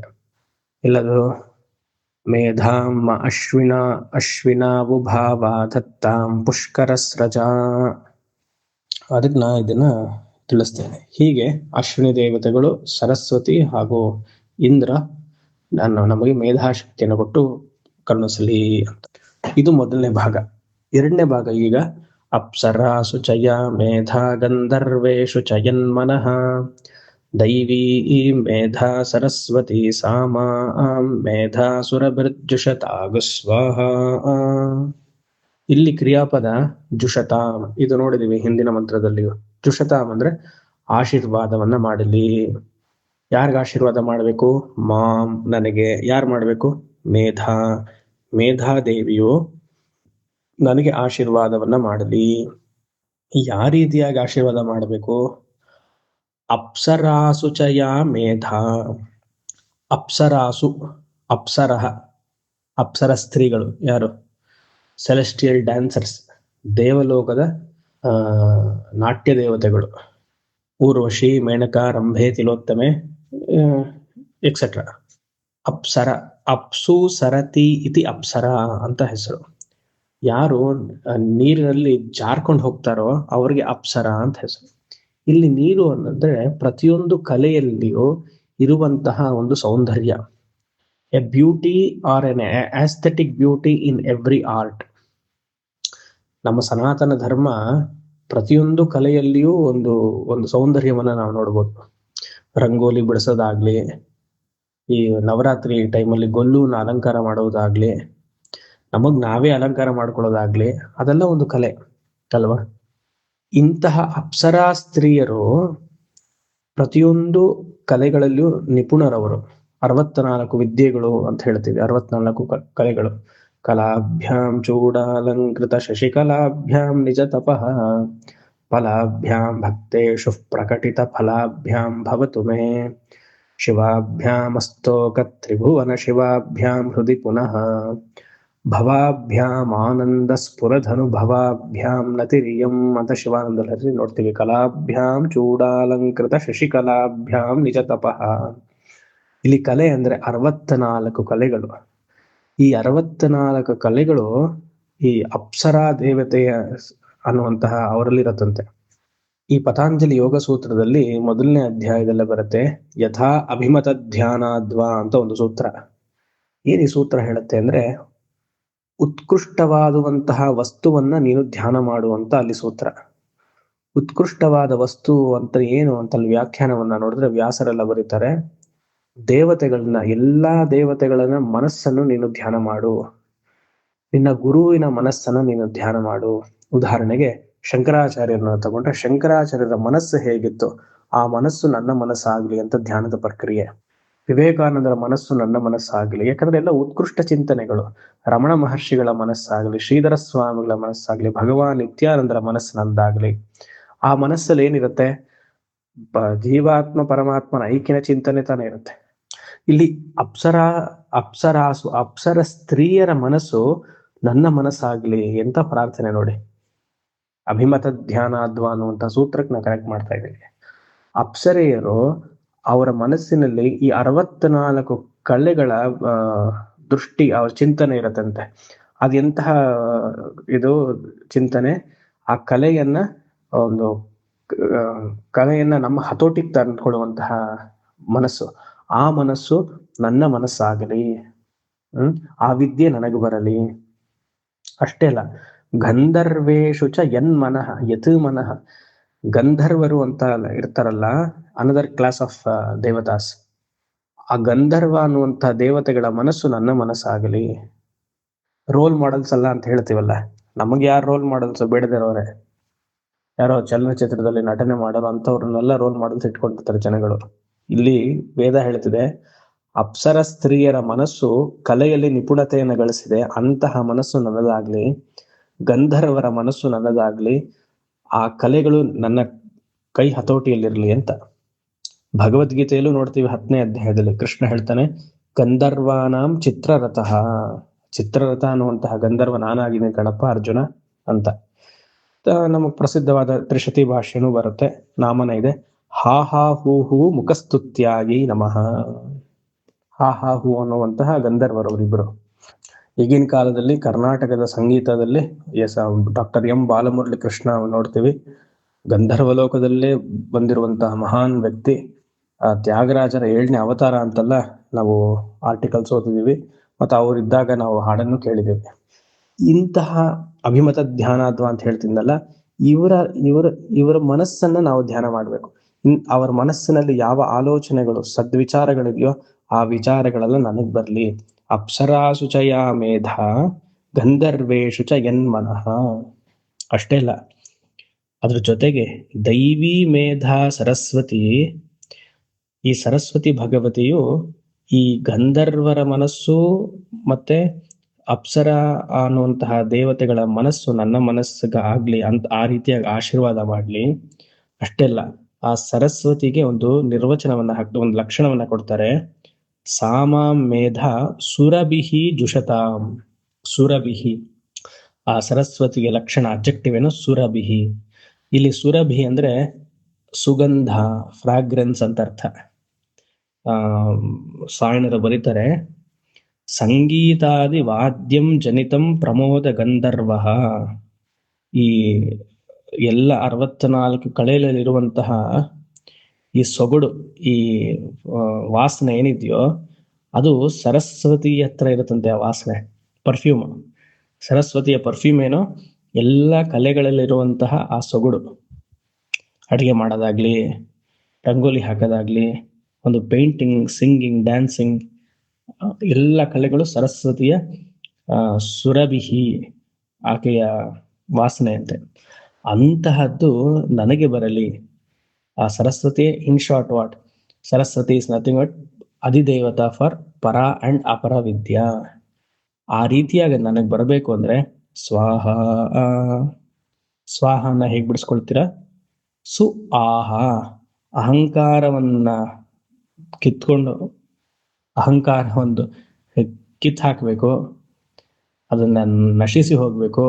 ಯಾವಾಗ ಲಿಮಿಟೇಷನ್ಸ್ ಹೋಗುತ್ತೋ ಆಗ ಈ ಪರ ಹಾಗೂ ಅಪರ ವಿದ್ಯೆ ನಮಗೆ ಪ್ರಾಪ್ತವಾಗುತ್ತೆ. ಆ ರೀತಿಯಾಗಿ ಜುಷತಾಂ ಆಶೀರ್ವಾದ ಮಾಡಲಿ. ಮಾಂ ಜುಷತಾಂ ಮೇಧಾ ದೇವಿ ಜುಷತಾಂ. ಆ ಮೇಧಾದೇವಿಯು ನನಗೆ ಅಪ್ಸರ ಸ್ತ್ರೀಯರುವಂತಹ ಉತ್ಕೃಷ್ಟವಾದ ಮನಸ್ಸು, ಆ ಮನಸ್ಸು ನನ್ನದಾಗ್ಲಿ. ಗಂಧರ್ವರ ಮನಸ್ಸು ನನ್ನದಾಗ್ಲಿ. ಸರಸ್ವತಿಯ ಆ ಸುರಭಿ ಅನ್ನುವಂತಹ ವಾಸನೆಯು ಎಲ್ಲಾ ವಿದ್ಯೆದಲ್ಲಿಯೂ ಅಧಿದೇವತೆ ಆಗಿರುವಂತಹ ಆಕೆಯ ಮನಸ್ಸು ನನ್ನದಾಗಿ ಆಶೀರ್ವದಿಸಲಿ ಅಂತ ಪ್ರಾರ್ಥನೆ. ಬಹಳ ಒಳ್ಳೆಯ ಪ್ರಾರ್ಥನೆ. ಮೇಧಾ ಸೂಕ್ತ ಭಾಗ 5. ಆಮಾಂ ಮೇಧಾ ಸುರಭಿರ್ವಿಶ್ವರೂಪಾ ಹಿರಣ್ಯವರ್ಣಾ ಜಗತಿ ಜಗಮ್ಯ ಊರ್ಜಸ್ವತಿ ಪಯಸಾ ಪಿನ್ವಮಾನಾ ಸಾ ಮಾಂ ಮೇಧಾ ಸುಪ್ರತೀಕಾ ಜುಷಂತಾಂ. ಮಯಿ ಮೇಧಾಂ ಮಯಿ ಪ್ರಜಾಂ ಮಯಿ ಯಜ್ಞಸ್ತೇಜೋ ದಧಾತು ಮಯಿ ಮೇಧಾಂ ಮಯಿ ಪ್ರಜಾಂ ಮಯಿ ಇಂದ್ರಿಯಂ ದಧಾತು ಮಯಿ ಮೇಧಾಂ ಮಯಿ ಪ್ರಜಾಂ ಮಯಿ ಸೂರ್ಯೋ ಭ್ರಾಜೋ ದಧಾತು. ಸರಸ್ವತ್ಯೈ ಚ ವಿದ್ಮಹೇ ಬ್ರಹ್ಮಪತ್ನೈಶ್ಚ ಧೀಮಹಿ ತನ್ನೋ ವಾಣೀಃ ಪ್ರಚೋದಯಾತ್. ಓಂ ಶಾಂತಿಃ ಶಾಂತಿಃ ಶಾಂತಿಃ. ಮೇಧಾ ಸೂಕ್ತದ ಕೊನೆ ಭಾಗ. ಇಲ್ಲಿ ಜುಷತಾಂ ಅನ್ನುವಂಥದ್ದು ಕ್ರಿಯಾ. ಮೇಧಾ ಮಾಂ ಜುಷತಾಂ. ಮೊದಲನೇ ಪ್ಯಾರಾಗ್ರಾಫ್ ಕೊನೆ ಪದ ಜುಷತಾಂ ಅಂತ ಇದೆ. ಇದನ್ನ ನೋಡ್ತಾನೆ ಬರ್ತಾ ಇದ್ದೀವಿ. ಆಶೀರ್ವಾದ ಮಾಡಲಿ. ಯಾರು ಮಾಡಬೇಕು? ಮೇಧಾ. ಮೇಧಾದೇವಿಯು ನನಗೆ ಮಾಂ ಜುಷತಾಂ. ಅಲ್ಲಿ ಬ್ಲೆಸ್ ಮೀ ಮಾಂ ಹಾಕಿದ್ದೀವಿ, ನಹ ಅಂತಾನು ತಗೊಳ್ಬೋದು. ಆ ಮಾಂ ಅಂತಿದೆ ಶುರುನಲ್ಲಿ, ಅದನ್ನ ಬಿಡಿಸ್ಕೊಳ್ಬೇಕು. ಆ ಬೇರೆ ಪದ, ಮಾಂ ಬೇರೆ ಪದ. 2 ಸತಿ ಮಾಂ ಇದೆ, ಶುರುನಲ್ಲಿಯೂ ಕೊನೆಯಲ್ಲಿಯೂ. ಅದನ್ನೆರಡು ಸೇರಿಸಬಾರ್ದು. ಇದು ವೇದಿಕ್ ಯೂಸೇಜ್ ಹೀಗೆ. ಸೇರಿಸಿದ್ರೆ ಏನಾಗುತ್ತೆ? ಆ ಮಾಂ ಅಂತ ಓದಬಾರ್ದು, ಆ ಮಾಂ ಅಂತಾನೆ ಬಿಡಿಸ್ಕೊಂಡು ಓದ್ಬೇಕು. ಅರ್ಥ ಹೇಳ್ಬೇಕು ಅಂದ್ರೆ ಹಾಗೆ. ಇಲ್ಲಾಂದ್ರೆ ತಮಿಳಲ್ಲಿ ಆಮ ಆಗೋಗುತ್ತೆ, ಆಮೇಲೆ ಅದು ಹೌದು ಹೌದು ಅಂತ ಹೋಗುತ್ತೆ. ಆ ಅಂದ್ರೆ ಅಗತ್ಯ. ಮೇಧಾದೇವಿಯು ನನ್ನ ಹತ್ರ ಬಂದು ಜುಷತಾಂ ಆಶೀರ್ವಾದವನ್ನ ಮಾಡ್ಲಿ. ಆ ಅಂದ್ರೆ ಅಗತ್ಯ. ಅಂತಹ ಮೇಧಾದೇವಿ. ಎಂತಹ ಮೇಧಾದೇವಿ? ಅದಕ್ಕೆ ವಿಶೇಷಣ ಎಲ್ಲ ಹೇಳ್ತಾರೆ ಇವಾಗ. ಆ ಮೇಧಾದೇವಿಯು, ಸರಸ್ವತಿಯು ಸುರಭಿ ರೂಪದಲ್ಲಿ, ವಿಶ್ವರೂಪದಲ್ಲಿ, ಹಿರಣ್ಯವರ್ಣ ರೂಪದಲ್ಲಿ, ಜಗತಿ ಜಗಮ್ಯ ಊರ್ಜಸ್ವತಿ ಪಯಸ ಪಿನ್ವಮಾನ ಸಾ ಮಾಂ ಮೇಧಾ ಸುಪ್ರತೀಕ ಜುಷಂತ. ಎಷ್ಟು ಲಕ್ಷಣಗಳು! ಎಷ್ಟು! ಸುರಭಿಹಿ 1, ವಿಶ್ವರೂಪ 2, ಹಿರಣ್ಯವರ್ಣ 3, ಜಗತಿ 4, ಜಗಮ್ಯ 5, ಊರ್ಜಸ್ವತಿ 6, ಪಯಸ 7, ಪಿನ್ವಮಾನ 8, ಸುಪ್ರತೀಕ 9 ಗುಣವುಳ್ಳ ಆ ಮೇಧಾದೇವಿಯು, ಸರಸ್ವತಿಯು ಮಾಂ ಜುಷತಾಂ ನನ್ನ ಹತ್ರ ಬಂದು ಆಶೀರ್ವದಿಸಲಿ ಅನ್ನುವಂಥ ಪ್ರಾರ್ಥನೆ. ಈ 9 ಗುಣ ಏನು ಸರಸ್ವತಿಗೆ? ಸುರಭಿಹಿ ಹಿಂದಿನ ಮಂತ್ರದಲ್ಲಿಯೂ ನೋಡಿದ್ವಿ. ಪರಿಮಳ ಹೊಂದಿರುವವಳು, ಎ ಬ್ಯೂಟಿಫುಲ್ ಫ್ರಾಗ್ರೆನ್ಸ್. ಶೋಭನ ಖ್ಯಾತಿ ಅಂತಾರೆ ಸಾಯಣರು. ಶೋಭನ ಖ್ಯಾತಿ ಅಂದ್ರೆ ಯಾರು ತುಂಬಾ ಉತ್ಕೃಷ್ಟ ಸ್ಥಾನದಲ್ಲಿದ್ದು, ಸುಪ್ರಸಿದ್ಧವಾಗಿದ್ದು, ಕಾಮಧೇನುವಂತೆ ಸರ್ವಕಾಮ ಸಿದ್ಧಿಯಾಗಿ ಇರುವವಳು ನನ್ನ ಹತ್ರ ಬಂದು ಆಶೀರ್ವಾದ ಮಾಡಲಿ. ಸುರಭಿ ಅದೊಂದರ್ಥ. ವಿಶ್ವರೂಪ ಶುರುವಿನ ಮಂತ್ರದಲ್ಲಿ ನೋಡಿದ್ವಿ. ವಿಶ್ವರೂಪ ಅಂದ್ರೆ ವಿಶ್ವಾಚಿ, ಇಲ್ಲಾಂದ್ರೆ ಅಷ್ಟಮೂರ್ತಿ ಭೃತ್. ಎಲ್ಲಾ ಕಡೆಯಲ್ಲಿಯೂ ಇದ್ದು ಸರ್ವವ್ಯಾಪಿ ಆಗಿದ್ದಾಳೆ, ಸರ್ವಜ್ಞಲಾಗಿದ್ದಾಳೆ. ಅದಕ್ಕೆ ವಿಶ್ವಾಚಿ. ಅಂತಹ ಮೇಧಾದೇವಿ ನನ್ನ ಹತ್ರ ಬಂದು ಆಶೀರ್ವಾದವನ್ನು ಮಾಡಲಿ. ಹಿರಣ್ಯವರ್ಣ, ಲಕ್ಷ್ಮಿಯಂತೆ ಹಿರಣ್ಯವರ್ಣದಲ್ಲಿ ಸುವರ್ಣ ಹಿರಣ್ಯವರ್ಣ ಹರಿಣಿ ನೋಡಿದ್ವಲ್ಲ. ಲಕ್ಷ್ಮಿಯಂತೆ ಅಕ್ಕ ತಂಗಿರ್ತಾನೆ ಇಬ್ರು. ಲಕ್ಷ್ಮಿಯಂತೆ ನನ್ನ ಹತ್ರ ಬಂದು ಆ ಸುವರ್ಣದ ಕಾಂತಿಯಿಂದ ನನ್ನ ಹತ್ರ ಬಂದು ಆಶೀರ್ವದಿಸಲಿ. ಇದೊಂದು ಅರ್ಥ. ಎರಡನೇ ಅರ್ಥ, ಹಿರಣ್ಯಂ ಅಂದ್ರೆ ಹಿತಂ ರಮಣೀಯಂ ಸ್ವಭಾವಂ ಹಿರಣ್ಯಂ ಅಂತ ತಗೊಳ್ಬೇಕು. ಮನಸ್ಸಿಗೆ ಒಂಥರ ಆಹ್ಲಾದಕರವಾಗಿರುವಂತಹ ಮೂರ್ತಿ. ಸಾಧಾರಣವಾಗಿ ಚಿನ್ನವನ್ನು ನೋಡಿದ್ರೆ ಯಾರಿಗ ಆನಂದ ಆಗಲ್ಲ. ಅದೇ ಆ ಚಿನ್ನದ ಇದರಲ್ಲಿ ಹ್ಯೂ, ಆ ಆರಾಲಿ, ಅದರ ಬ್ಯಾಕ್ಗ್ರೌಂಡ್, ಆ ರೀತಿಯಾಗಿ ಆ ಜ್ಞಾನ ಪ್ರಕಾಶ ಆಗಿರುವಂತಹ ಸರ್ವಜ್ಞಳಾಗಿರುವಂತಹ ಲಕ್ಷ್ಮಿ ನನ್ನ ಹತ್ರ ಬಂದು ಕಾಪಾಡ್ಲಿ, ಆ ಬಣ್ಣವನ್ನ ಉಳ್ಳುವವಳು ಅಂತ. ಇದಕ್ಕೆ ಮೂರನೇ ಅರ್ಥ ಹಿರಣ್ಯಂ ಅಂದ್ರೆ ಹಿರಣ್ಯದಂತೆ ಇರುವಂತಹ ಅಕ್ಷರಗಳು, ವರ್ಣಂ. ಅಲ್ಲಿ ವರ್ಣ್ಯಂ ಅಂತಿರೋದ್ರಿಂದ ನಾವು ವರ್ಣಂ ಅಂತ ತಗೊಳ್ಬೇಕು ಇಲ್ಲಿ ಅರ್ಥ ಮಾಡ್ಕೊಳ್ಳೋಕೆ. ಗೋಲ್ಡನ್ ಆಲ್ಫಾಬೆಟ್ಸ್ ಯಾವುದು? ವೇದಗಳೇ ಹಿರಣ್ಯದಂತೆ ಇರುವಂತಹ ಅಕ್ಷರಗಳು, ಇಲ್ಲಾಂದ್ರೆ ವೇದದ ಮಂತ್ರಗಳು, ಇಲ್ಲ ಬೀಜಾಕ್ಷರಗಳು. ಸರಸ್ವತಿಗೆ 3 ಬೀಜಾಕ್ಷರ ಹೇಳ್ತಾರೆ. ಅದರಲ್ಲೂ ಪ್ರಧಾನವಾಗಿ ಐಂ ಅನ್ನೋದು ಬೀಜಾಕ್ಷರ, ಸಂ ಅನ್ನೋದು ಸಾಧಾರಣವಾದ ಬೀಜಾಕ್ಷರ, ಮತ್ತೆ ಓಂ, ಎಲ್ಲ ದೇವತೆಗಳಿಗೂ ಸೇರಿಸುವಂತೆ ಓಂ. ಈ 3 ಅಕ್ಷರಗಳು ಹಿರಣ್ಯ ವರ್ಣದಂತೆ, ಹಿರಣ್ಯ ರೂಪದಂತೆ ಇರುವಂತಹ ಬಣ್ಣವುಳ್ಳಾಗಿದೆ. ಅಂತಹ ಸರಸ್ವತಿಯು ನನ್ನ ಹತ್ರ ಬಂದು ಕಾಪಾಡಲಿ ಅಥವಾ ಆಶೀರ್ವದಿಸಲಿ. ಜಗತಿ ಸರ್ವ ಅಧಿಷ್ಠಾನಂ ವರ್ತಮಾನಂ, ಬ್ರಹ್ಮಸ್ವರೂಪನಾಗಿದ್ದಾಳೆ ಅಂತಹ ಸರಸ್ವತಿ. ಜಗತಿ ಜಗಮ್ಯ ಪುರುಷಾರ್ಥ ಕಾಮೈಹಿ ಪುನಃ ಪುನಃ ಪ್ರಾಪ್ತಿ ಯೋಗ್ಯಂ, ಕೇಳಿದೆಲ್ಲ ಪುರುಷಾರ್ಥವನ್ನು ಕೊಡುವಂತಹ ಸರಸ್ವತಿಯು. ಇಲ್ಲೇನ್ ಕೇಳಬೇಕು? ಸರಸ್ವತಿಗೆ ಸತ್ವಗುಣವನ್ನ ವೃದ್ಧಿ ಮಾಡುವಂತಹ ಜ್ಞಾನವನ್ನ ಕೊಡಬೇಕು. ಅದೇ ಧರ್ಮ ಹಾಗೂ ಮೋಕ್ಷ ಅನ್ನುವಂತಹ ಪುರುಷಾರ್ಥ ಪ್ರದಾಯಿನಿ ಆಗಿದ್ದಾಳೆ ಅಂತಹ ದೇವಿ ಜಗಮ್ಯ. ಆ ಮಾಂ ಮೇಧ ಜುಷಂತಾಂ, ಅಂತಹ ಸರಸ್ವತಿಯು ಒಂದು ಕಾಪಾಡಲಿ, ಆಶೀರ್ವದಿಸಲಿ. ಊರ್ಜಸ್ವತಿ ಸರ್ವ ಶಕ್ತಿ, omnipotent, one who is in the form of ಜ್ಞಾನ. ಆ ಜ್ಞಾನ ರೂಪವಾಗಿದ್ರೆ ಸರ್ವಶಕ್ತಿಯೂ ಆಕೆಯಲ್ಲಿಯೇ. ಅಂತಹ ದೇವಿ ನಾನು ಬರಲಿ. ಪಯಸ ತುಂಬಾ ಇಂಪಾರ್ಟೆಂಟ್. ಪಯಸ್ ಅಂದ್ರೆ ಹಾಲು. ಆ ಸರಸ್ವತಿ ದೇವಿಯು ಆಕೆಯ ಎದೆಯ ಹಾಲನ್ನು ನಮಗೆ ಕುಡಿಸೋದಕ್ಕೋಸ್ಕರ ನನ್ನ ಹತ್ರ ಬಂದು ಆಶೀರ್ವದಿಸಲಿ, ಅಂದ್ರೆ ಜ್ಞಾನದ ಹಾಲನ್ನ ಕುಡಿಸಲಿ ಅಂತ ಅರ್ಥ. ಪಯಸ. ಪಿನ್ವಮಾನ ಅಂದ್ರೆ ಮುಂದೆ ಬರಬೇಕು ಅಂತ. ಭಕ್ತನನ್ನ ಉದ್ಧಾರ ಮಾಡಬೇಕು, ಭಕ್ತನಿಗೆ ಜ್ಞಾನವನ್ನ ಧರ್ಮದ ಪ್ರಬೋಧೆಯನ್ನ ಮಾಡಬೇಕು ಅನ್ನುವಂಥ ರೀತಿಯಲ್ಲಿ ಆತುರತೆಯಿಂದ ಬಂದು ನನ್ನನ್ನು ಆಶೀರ್ವದಿಸಲಿ. ಇಷ್ಟು ಗುಣ ಇರುವಂತಹ ಸರಸ್ವತಿ, ಸಹ ಸರಸ್ವತಿ ಮಾಂ ಮೇಧ ಸುಪ್ರತೀಕ ಜುಷಂತಾಂ. ಸುಪ್ರತೀಕ ಅಂದ್ರೆ ಸುಂದರ ಲಕ್ಷಣ ಯುಕ್ತ ಅಂತ ಹಾಕ್ತಾರೆ. ಸುಪ್ರತೀಕ ಇಸ್ ಈಕ್ವಲ್ ಟು ಸುಂದರ ಲಕ್ಷಣ ಯುಕ್ತ. ಸುಂದರ ಲಕ್ಷಣ, ಬ್ಯೂಟಿ ಪರ್ಸಾನಿಫೈಡ್.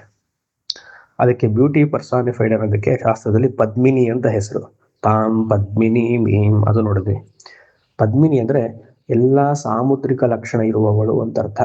ಸೀತಾದೇವಿಯು, ಲಲಿತಾ ಮಹಾತ್ರಿಪುರ ಸುಂದರಿಯು, ಲಕ್ಷ್ಮಿ, ಸರಸ್ವತಿ, ರಾಮ, ಎಲ್ಲ ಸಾಮುದ್ರಿಕ ಲಕ್ಷಣ ಶಾಸ್ತ್ರ ಏನಿದೆಯೋ ಆ ರೀತಿಯಾಗಿ ಅವರ ಶರೀರದ ಅವಯವಗಳೆಲ್ಲ ಇರುತ್ತೆ ಅಂತ. ಅದಕ್ಕೆ ಸುಪ್ರತೀಕ ಅಂತ ಹೆಸರು. ಇನ್ನೊಂದು ಪ್ರತೀಕ ಅಂದ್ರೆ ಸಿಂಬಲ್. ಈ ಪ್ರತೀಕವನ್ನ ನಾವು ಹಿರಣ್ಯವರ್ಣ ಅನ್ನುವಂತಹ 3ನೇ ಅರ್ಥಕ್ಕೆ ಸೇರಿಸ್ಕೊಳ್ಬೇಕು. ಹಿರಣ್ಯವರ್ಣ ಅಂದ್ರೆ ಸುವರ್ಣದ ಅಕ್ಷರಗಳು ಅಂತ ಹೇಳಿದ್ರೆ. ಇವಾಗ ಸರಸ್ವತಿ ಅಂದಿದ ತಕ್ಷಣ ನಮ್ಗೆ ಏನ್ ಜ್ಞಾಪಕ ಬರುತ್ತೆ? ಐಂ ಅನ್ನುವಂತಹ ಬೀಜಾಕ್ಷರ ಜ್ಞಾಪಕ ಬರಬೇಕು, ಅದು ಪ್ರತೀಕ. ಸು ಅಂದ್ರೆ ಸರಿಯಾದ ಪ್ರತೀಕ, perfect symbol. Perfect symbol for Saraswati ಆದ ಐಂ ಬೀಜಾಕ್ಷರ, ಇಲ್ಲ ಸಮ್, ಇಲ್ಲ ಸಾಧಾರಣವಾಗಿ ಓಂ. ಇಂತಹ ದೇವಿ ಬಂದು ಆಶೀರ್ವದಿಸಲಿ ಅಂತ ಪ್ರಾರ್ಥನೆ. ಇನ್ನ ಕೊನೆ ಭಾಗ. ಮಯಿ ಮೇಧಾಂ ಮಯಿ ಪ್ರಜಾಂ ಮಯಿ ಯಜ್ಞಸ್ತೇಜೋ ದದಾತು ಇಂದ್ರಿಯಂ ದದಾತು ಸೂರ್ಯೋ ಭ್ರಾಜೋ ದದಾತು. 3 ದೇವತೆಗಳ ಹತ್ರ ಪ್ರಾರ್ಥನೆ ಸರಳವಾಗಿದೆ. ಮೇಧ ಹಾಗೂ ಪ್ರಜಾ ನನಗೆ ಕೊಡಿ. ಯಾರಿಂದ ಪ್ರಾರ್ಥನೆ? ಅಗ್ನಿಯಿಂದ, ಇಂದ್ರನಿಂದ ಹಾಗೂ ಸೂರ್ಯನಿಂದ ಪ್ರಾರ್ಥನೆ. ದದಾತು ಅನ್ನುವಂತಹ ಕ್ರಿಯೆ. ಮೈ ಅಂದ್ರೆ ನನಗೆ. ಅಗ್ನಿ ಭಗವಂತನು ನನಗೆ ಬುದ್ಧಿಶಕ್ತಿಯನ್ನ ಹಾಗೂ ಪ್ರಜಾ ಮಕ್ಕಳನ್ನ ಕೊಟ್ಟು ಆಶೀರ್ವದಿಸಲಿ. ಇಂದ್ರದೇವನು ನನಗೆ ಇಂದ್ರಿಯದ ಶಕ್ತಿಯನ್ನು ಕೊಟ್ಟು ಬುದ್ಧಿ ಹಾಗೂ ಪ್ರಜೆಯನ್ನು ಕೊಟ್ಟು ಆಶೀರ್ವದಿಸಲಿ. ಸೂರ್ಯನು ಅದೇ ಮೇಧ ಬುದ್ಧಿಶಕ್ತಿಯನ್ನು ಮತ್ತು ಪ್ರಜೆಯನ್ನ ವಿಶೇಷವಾಗಿ ಭ್ರಾಜ, ಎಲ್ಲಾ ದೇವತೆಗಳು ಬುದ್ಧಿಶಕ್ತಿಯನ್ನು ಕೊಡಲಿ, ವಂಶ ಉದ್ಧಾರ ಆಗುವಂತಹ ಪ್ರಜೆಯನ್ನು ಕೊಡಲಿ, ಮತ್ತೆ ಆ ದೇವತೆಗಳಿಗೆ ಸಂಬಂಧಪಟ್ಟಿರುವಂತಹ ವಿಶೇಷ ಪೋರ್ಟ್ಫೋಲಿಯೋ ಏನಿರುತ್ತೋ ಅದನ್ನು ಕೊಟ್ಟು ಕಾಪಾಡಲಿ. ಸಾಮಾನ್ಯ ಫಲ, ವಿಶೇಷ ಫಲ. ಸಾಮಾನ್ಯ ಫಲ ಏನು? ಮೇಧಾಂ ಅಂಡ್ ಪ್ರಜಾಂ ಸಾಮಾನ್ಯ ಫಲ. ವಿಶೇಷ ಫಲ ಅಗ್ನಿಯಲ್ಲಿ ತೇಜಸ್ಸು, ಇಂದ್ರನಲ್ಲಿ ಇಂದ್ರಿಯ, ಸೂರ್ಯನಲ್ಲಿ ಭ್ರಾಜಸ್ಸು, ಇದು ಕೊಡಲಿ ಅಂತ. ಇಲ್ಲಿ ತೇಜಸ್ ಅಂದ್ರೆ ಆ ಜ್ಞಾನ ಸಂಪಾದನೆ ಮಾಡುವಂತಹ ಶಕ್ತಿಯನ್ನ ಕೊಡಲಿ. ಇಲ್ಲಿ ಮಕ್ಕಳು ಅಂತಿದೆ ಪ್ರಜಾಮ. ಇವಾಗ ಇದನ್ನೆಲ್ಲರೂ ಓದ್ತಾರೆ, ಬ್ರಹ್ಮಚಾರಿಗಳು ಓದ್ತಾರೆ, ಸನ್ಯಾಸಿಗಳು ಹೇಳ್ತಾರೆ, ಗೃಹಸ್ಥರು ಅಧ್ಯಯನವನ್ನು ಪಾರಾಯಣವನ್ನು ಮಾಡ್ತಾರೆ. ಬ್ರಹ್ಮಚಾರಿಗ ಹಾಗೂ ಸನ್ಯಾಸಿಗೆ ಇಲ್ಲಿ ಪ್ರಜಾಮ್ ಅಂತಂದ್ರೆ ಬ್ರಹ್ಮಚಾರಿಗೆ ಆಗ್ಬಹುದು, ಮುಂದೆ ನಾ ಗೃಹಸ್ಥಾಶ್ರಮವನ್ನು ತಗೊಂಡಾಗ ನನಗೆ ಒಳ್ಳೆ ಮಕ್ಕಳು ಬರಲಿ, ಸತ್ ಪುತ್ರರು ಬರಲಿ ಹಾಗೆ ಅಂತ. ಇನ್ನು ಸನ್ಯಾಸಿ ಪಾರಾಯಣ ಮಾಡ್ತಿದ್ದಾಗ ಏನಾಗುತ್ತೆ, ಒಳ್ಳೆ ಶಿಷ್ಯಂದ್ರು ಬರಲಿ ಅಂತ ಇರಬೇಕದು ಪ್ರಾರ್ಥನೆ. ಅವಿಚ್ಛಿನ್ನ ಸಂತತಿ ಅಂತ ಹಾಕ್ತಾರೆ ಸಾಯಣರು. ಅವಿಚ್ಛಿನ್ನ ಸಂತತಿ ಅಂದ್ರೆ ಪುತ್ರರು ಆಗಬಹುದು, ಶಿಷ್ಯರು ಆಗಬಹುದು. ಮತ್ತೆ ಇಲ್ಲಿ ತೇಜಸ್ ಅಂದ್ರೆ ಆ ಬ್ರಹ್ಮ ತೇಜಸ್ಸನ್ನು ಅಗ್ನಿ ಭಗವಂತನು ಕೊಡಲಿ. ಅಗ್ನಿರ್ಮೇ ವಾಚಿಶ್ರಿತ ವಾಗ್ ಹೃದಯೇ ಹೃದಯಂ ಮಯಿ ಅಹಂ ಅಮೃತೇ ಅಮೃತಂ ಬ್ರಹ್ಮಣಿ. ಬ್ರಹ್ಮ ತೇಜಸ್ಸನ್ನು ಅಗ್ನಿ ಭಗವಂತನು ಕೊಟ್ಟು ಕಾಪಾಡಲಿ. ಇಂದ್ರದೇವನು ಇಂದ್ರಿಯಗಳ ಬಲಿಷ್ಠವನ್ನು ಕೊಡಲಿ. ಎಲ್ಲ ಇಂದ್ರದಲ್ಲಿಯೂ ಆ ಪ್ರತ್ಯೇಕವಾದ ಅಂಗಾಂಗಗಳಲ್ಲಿ ಆ ಶಕ್ತಿ ಇರಬೇಕು. ವಿಶೇಷವಾಗಿ ಮನಸ್ಸು ಸಾತ್ವಿಕ ಆಗಿರಬೇಕು, ಮತ್ತೆ ಕೇಳಿದ್ದನ್ನ ಗ್ರಹಣೆ ಮಾಡ್ಕೊಳ್ಬೇಕು ಅನ್ನುವಂತಹ ಶಕ್ತಿ ಇಂದ್ರನು ಕೊಡಲಿ.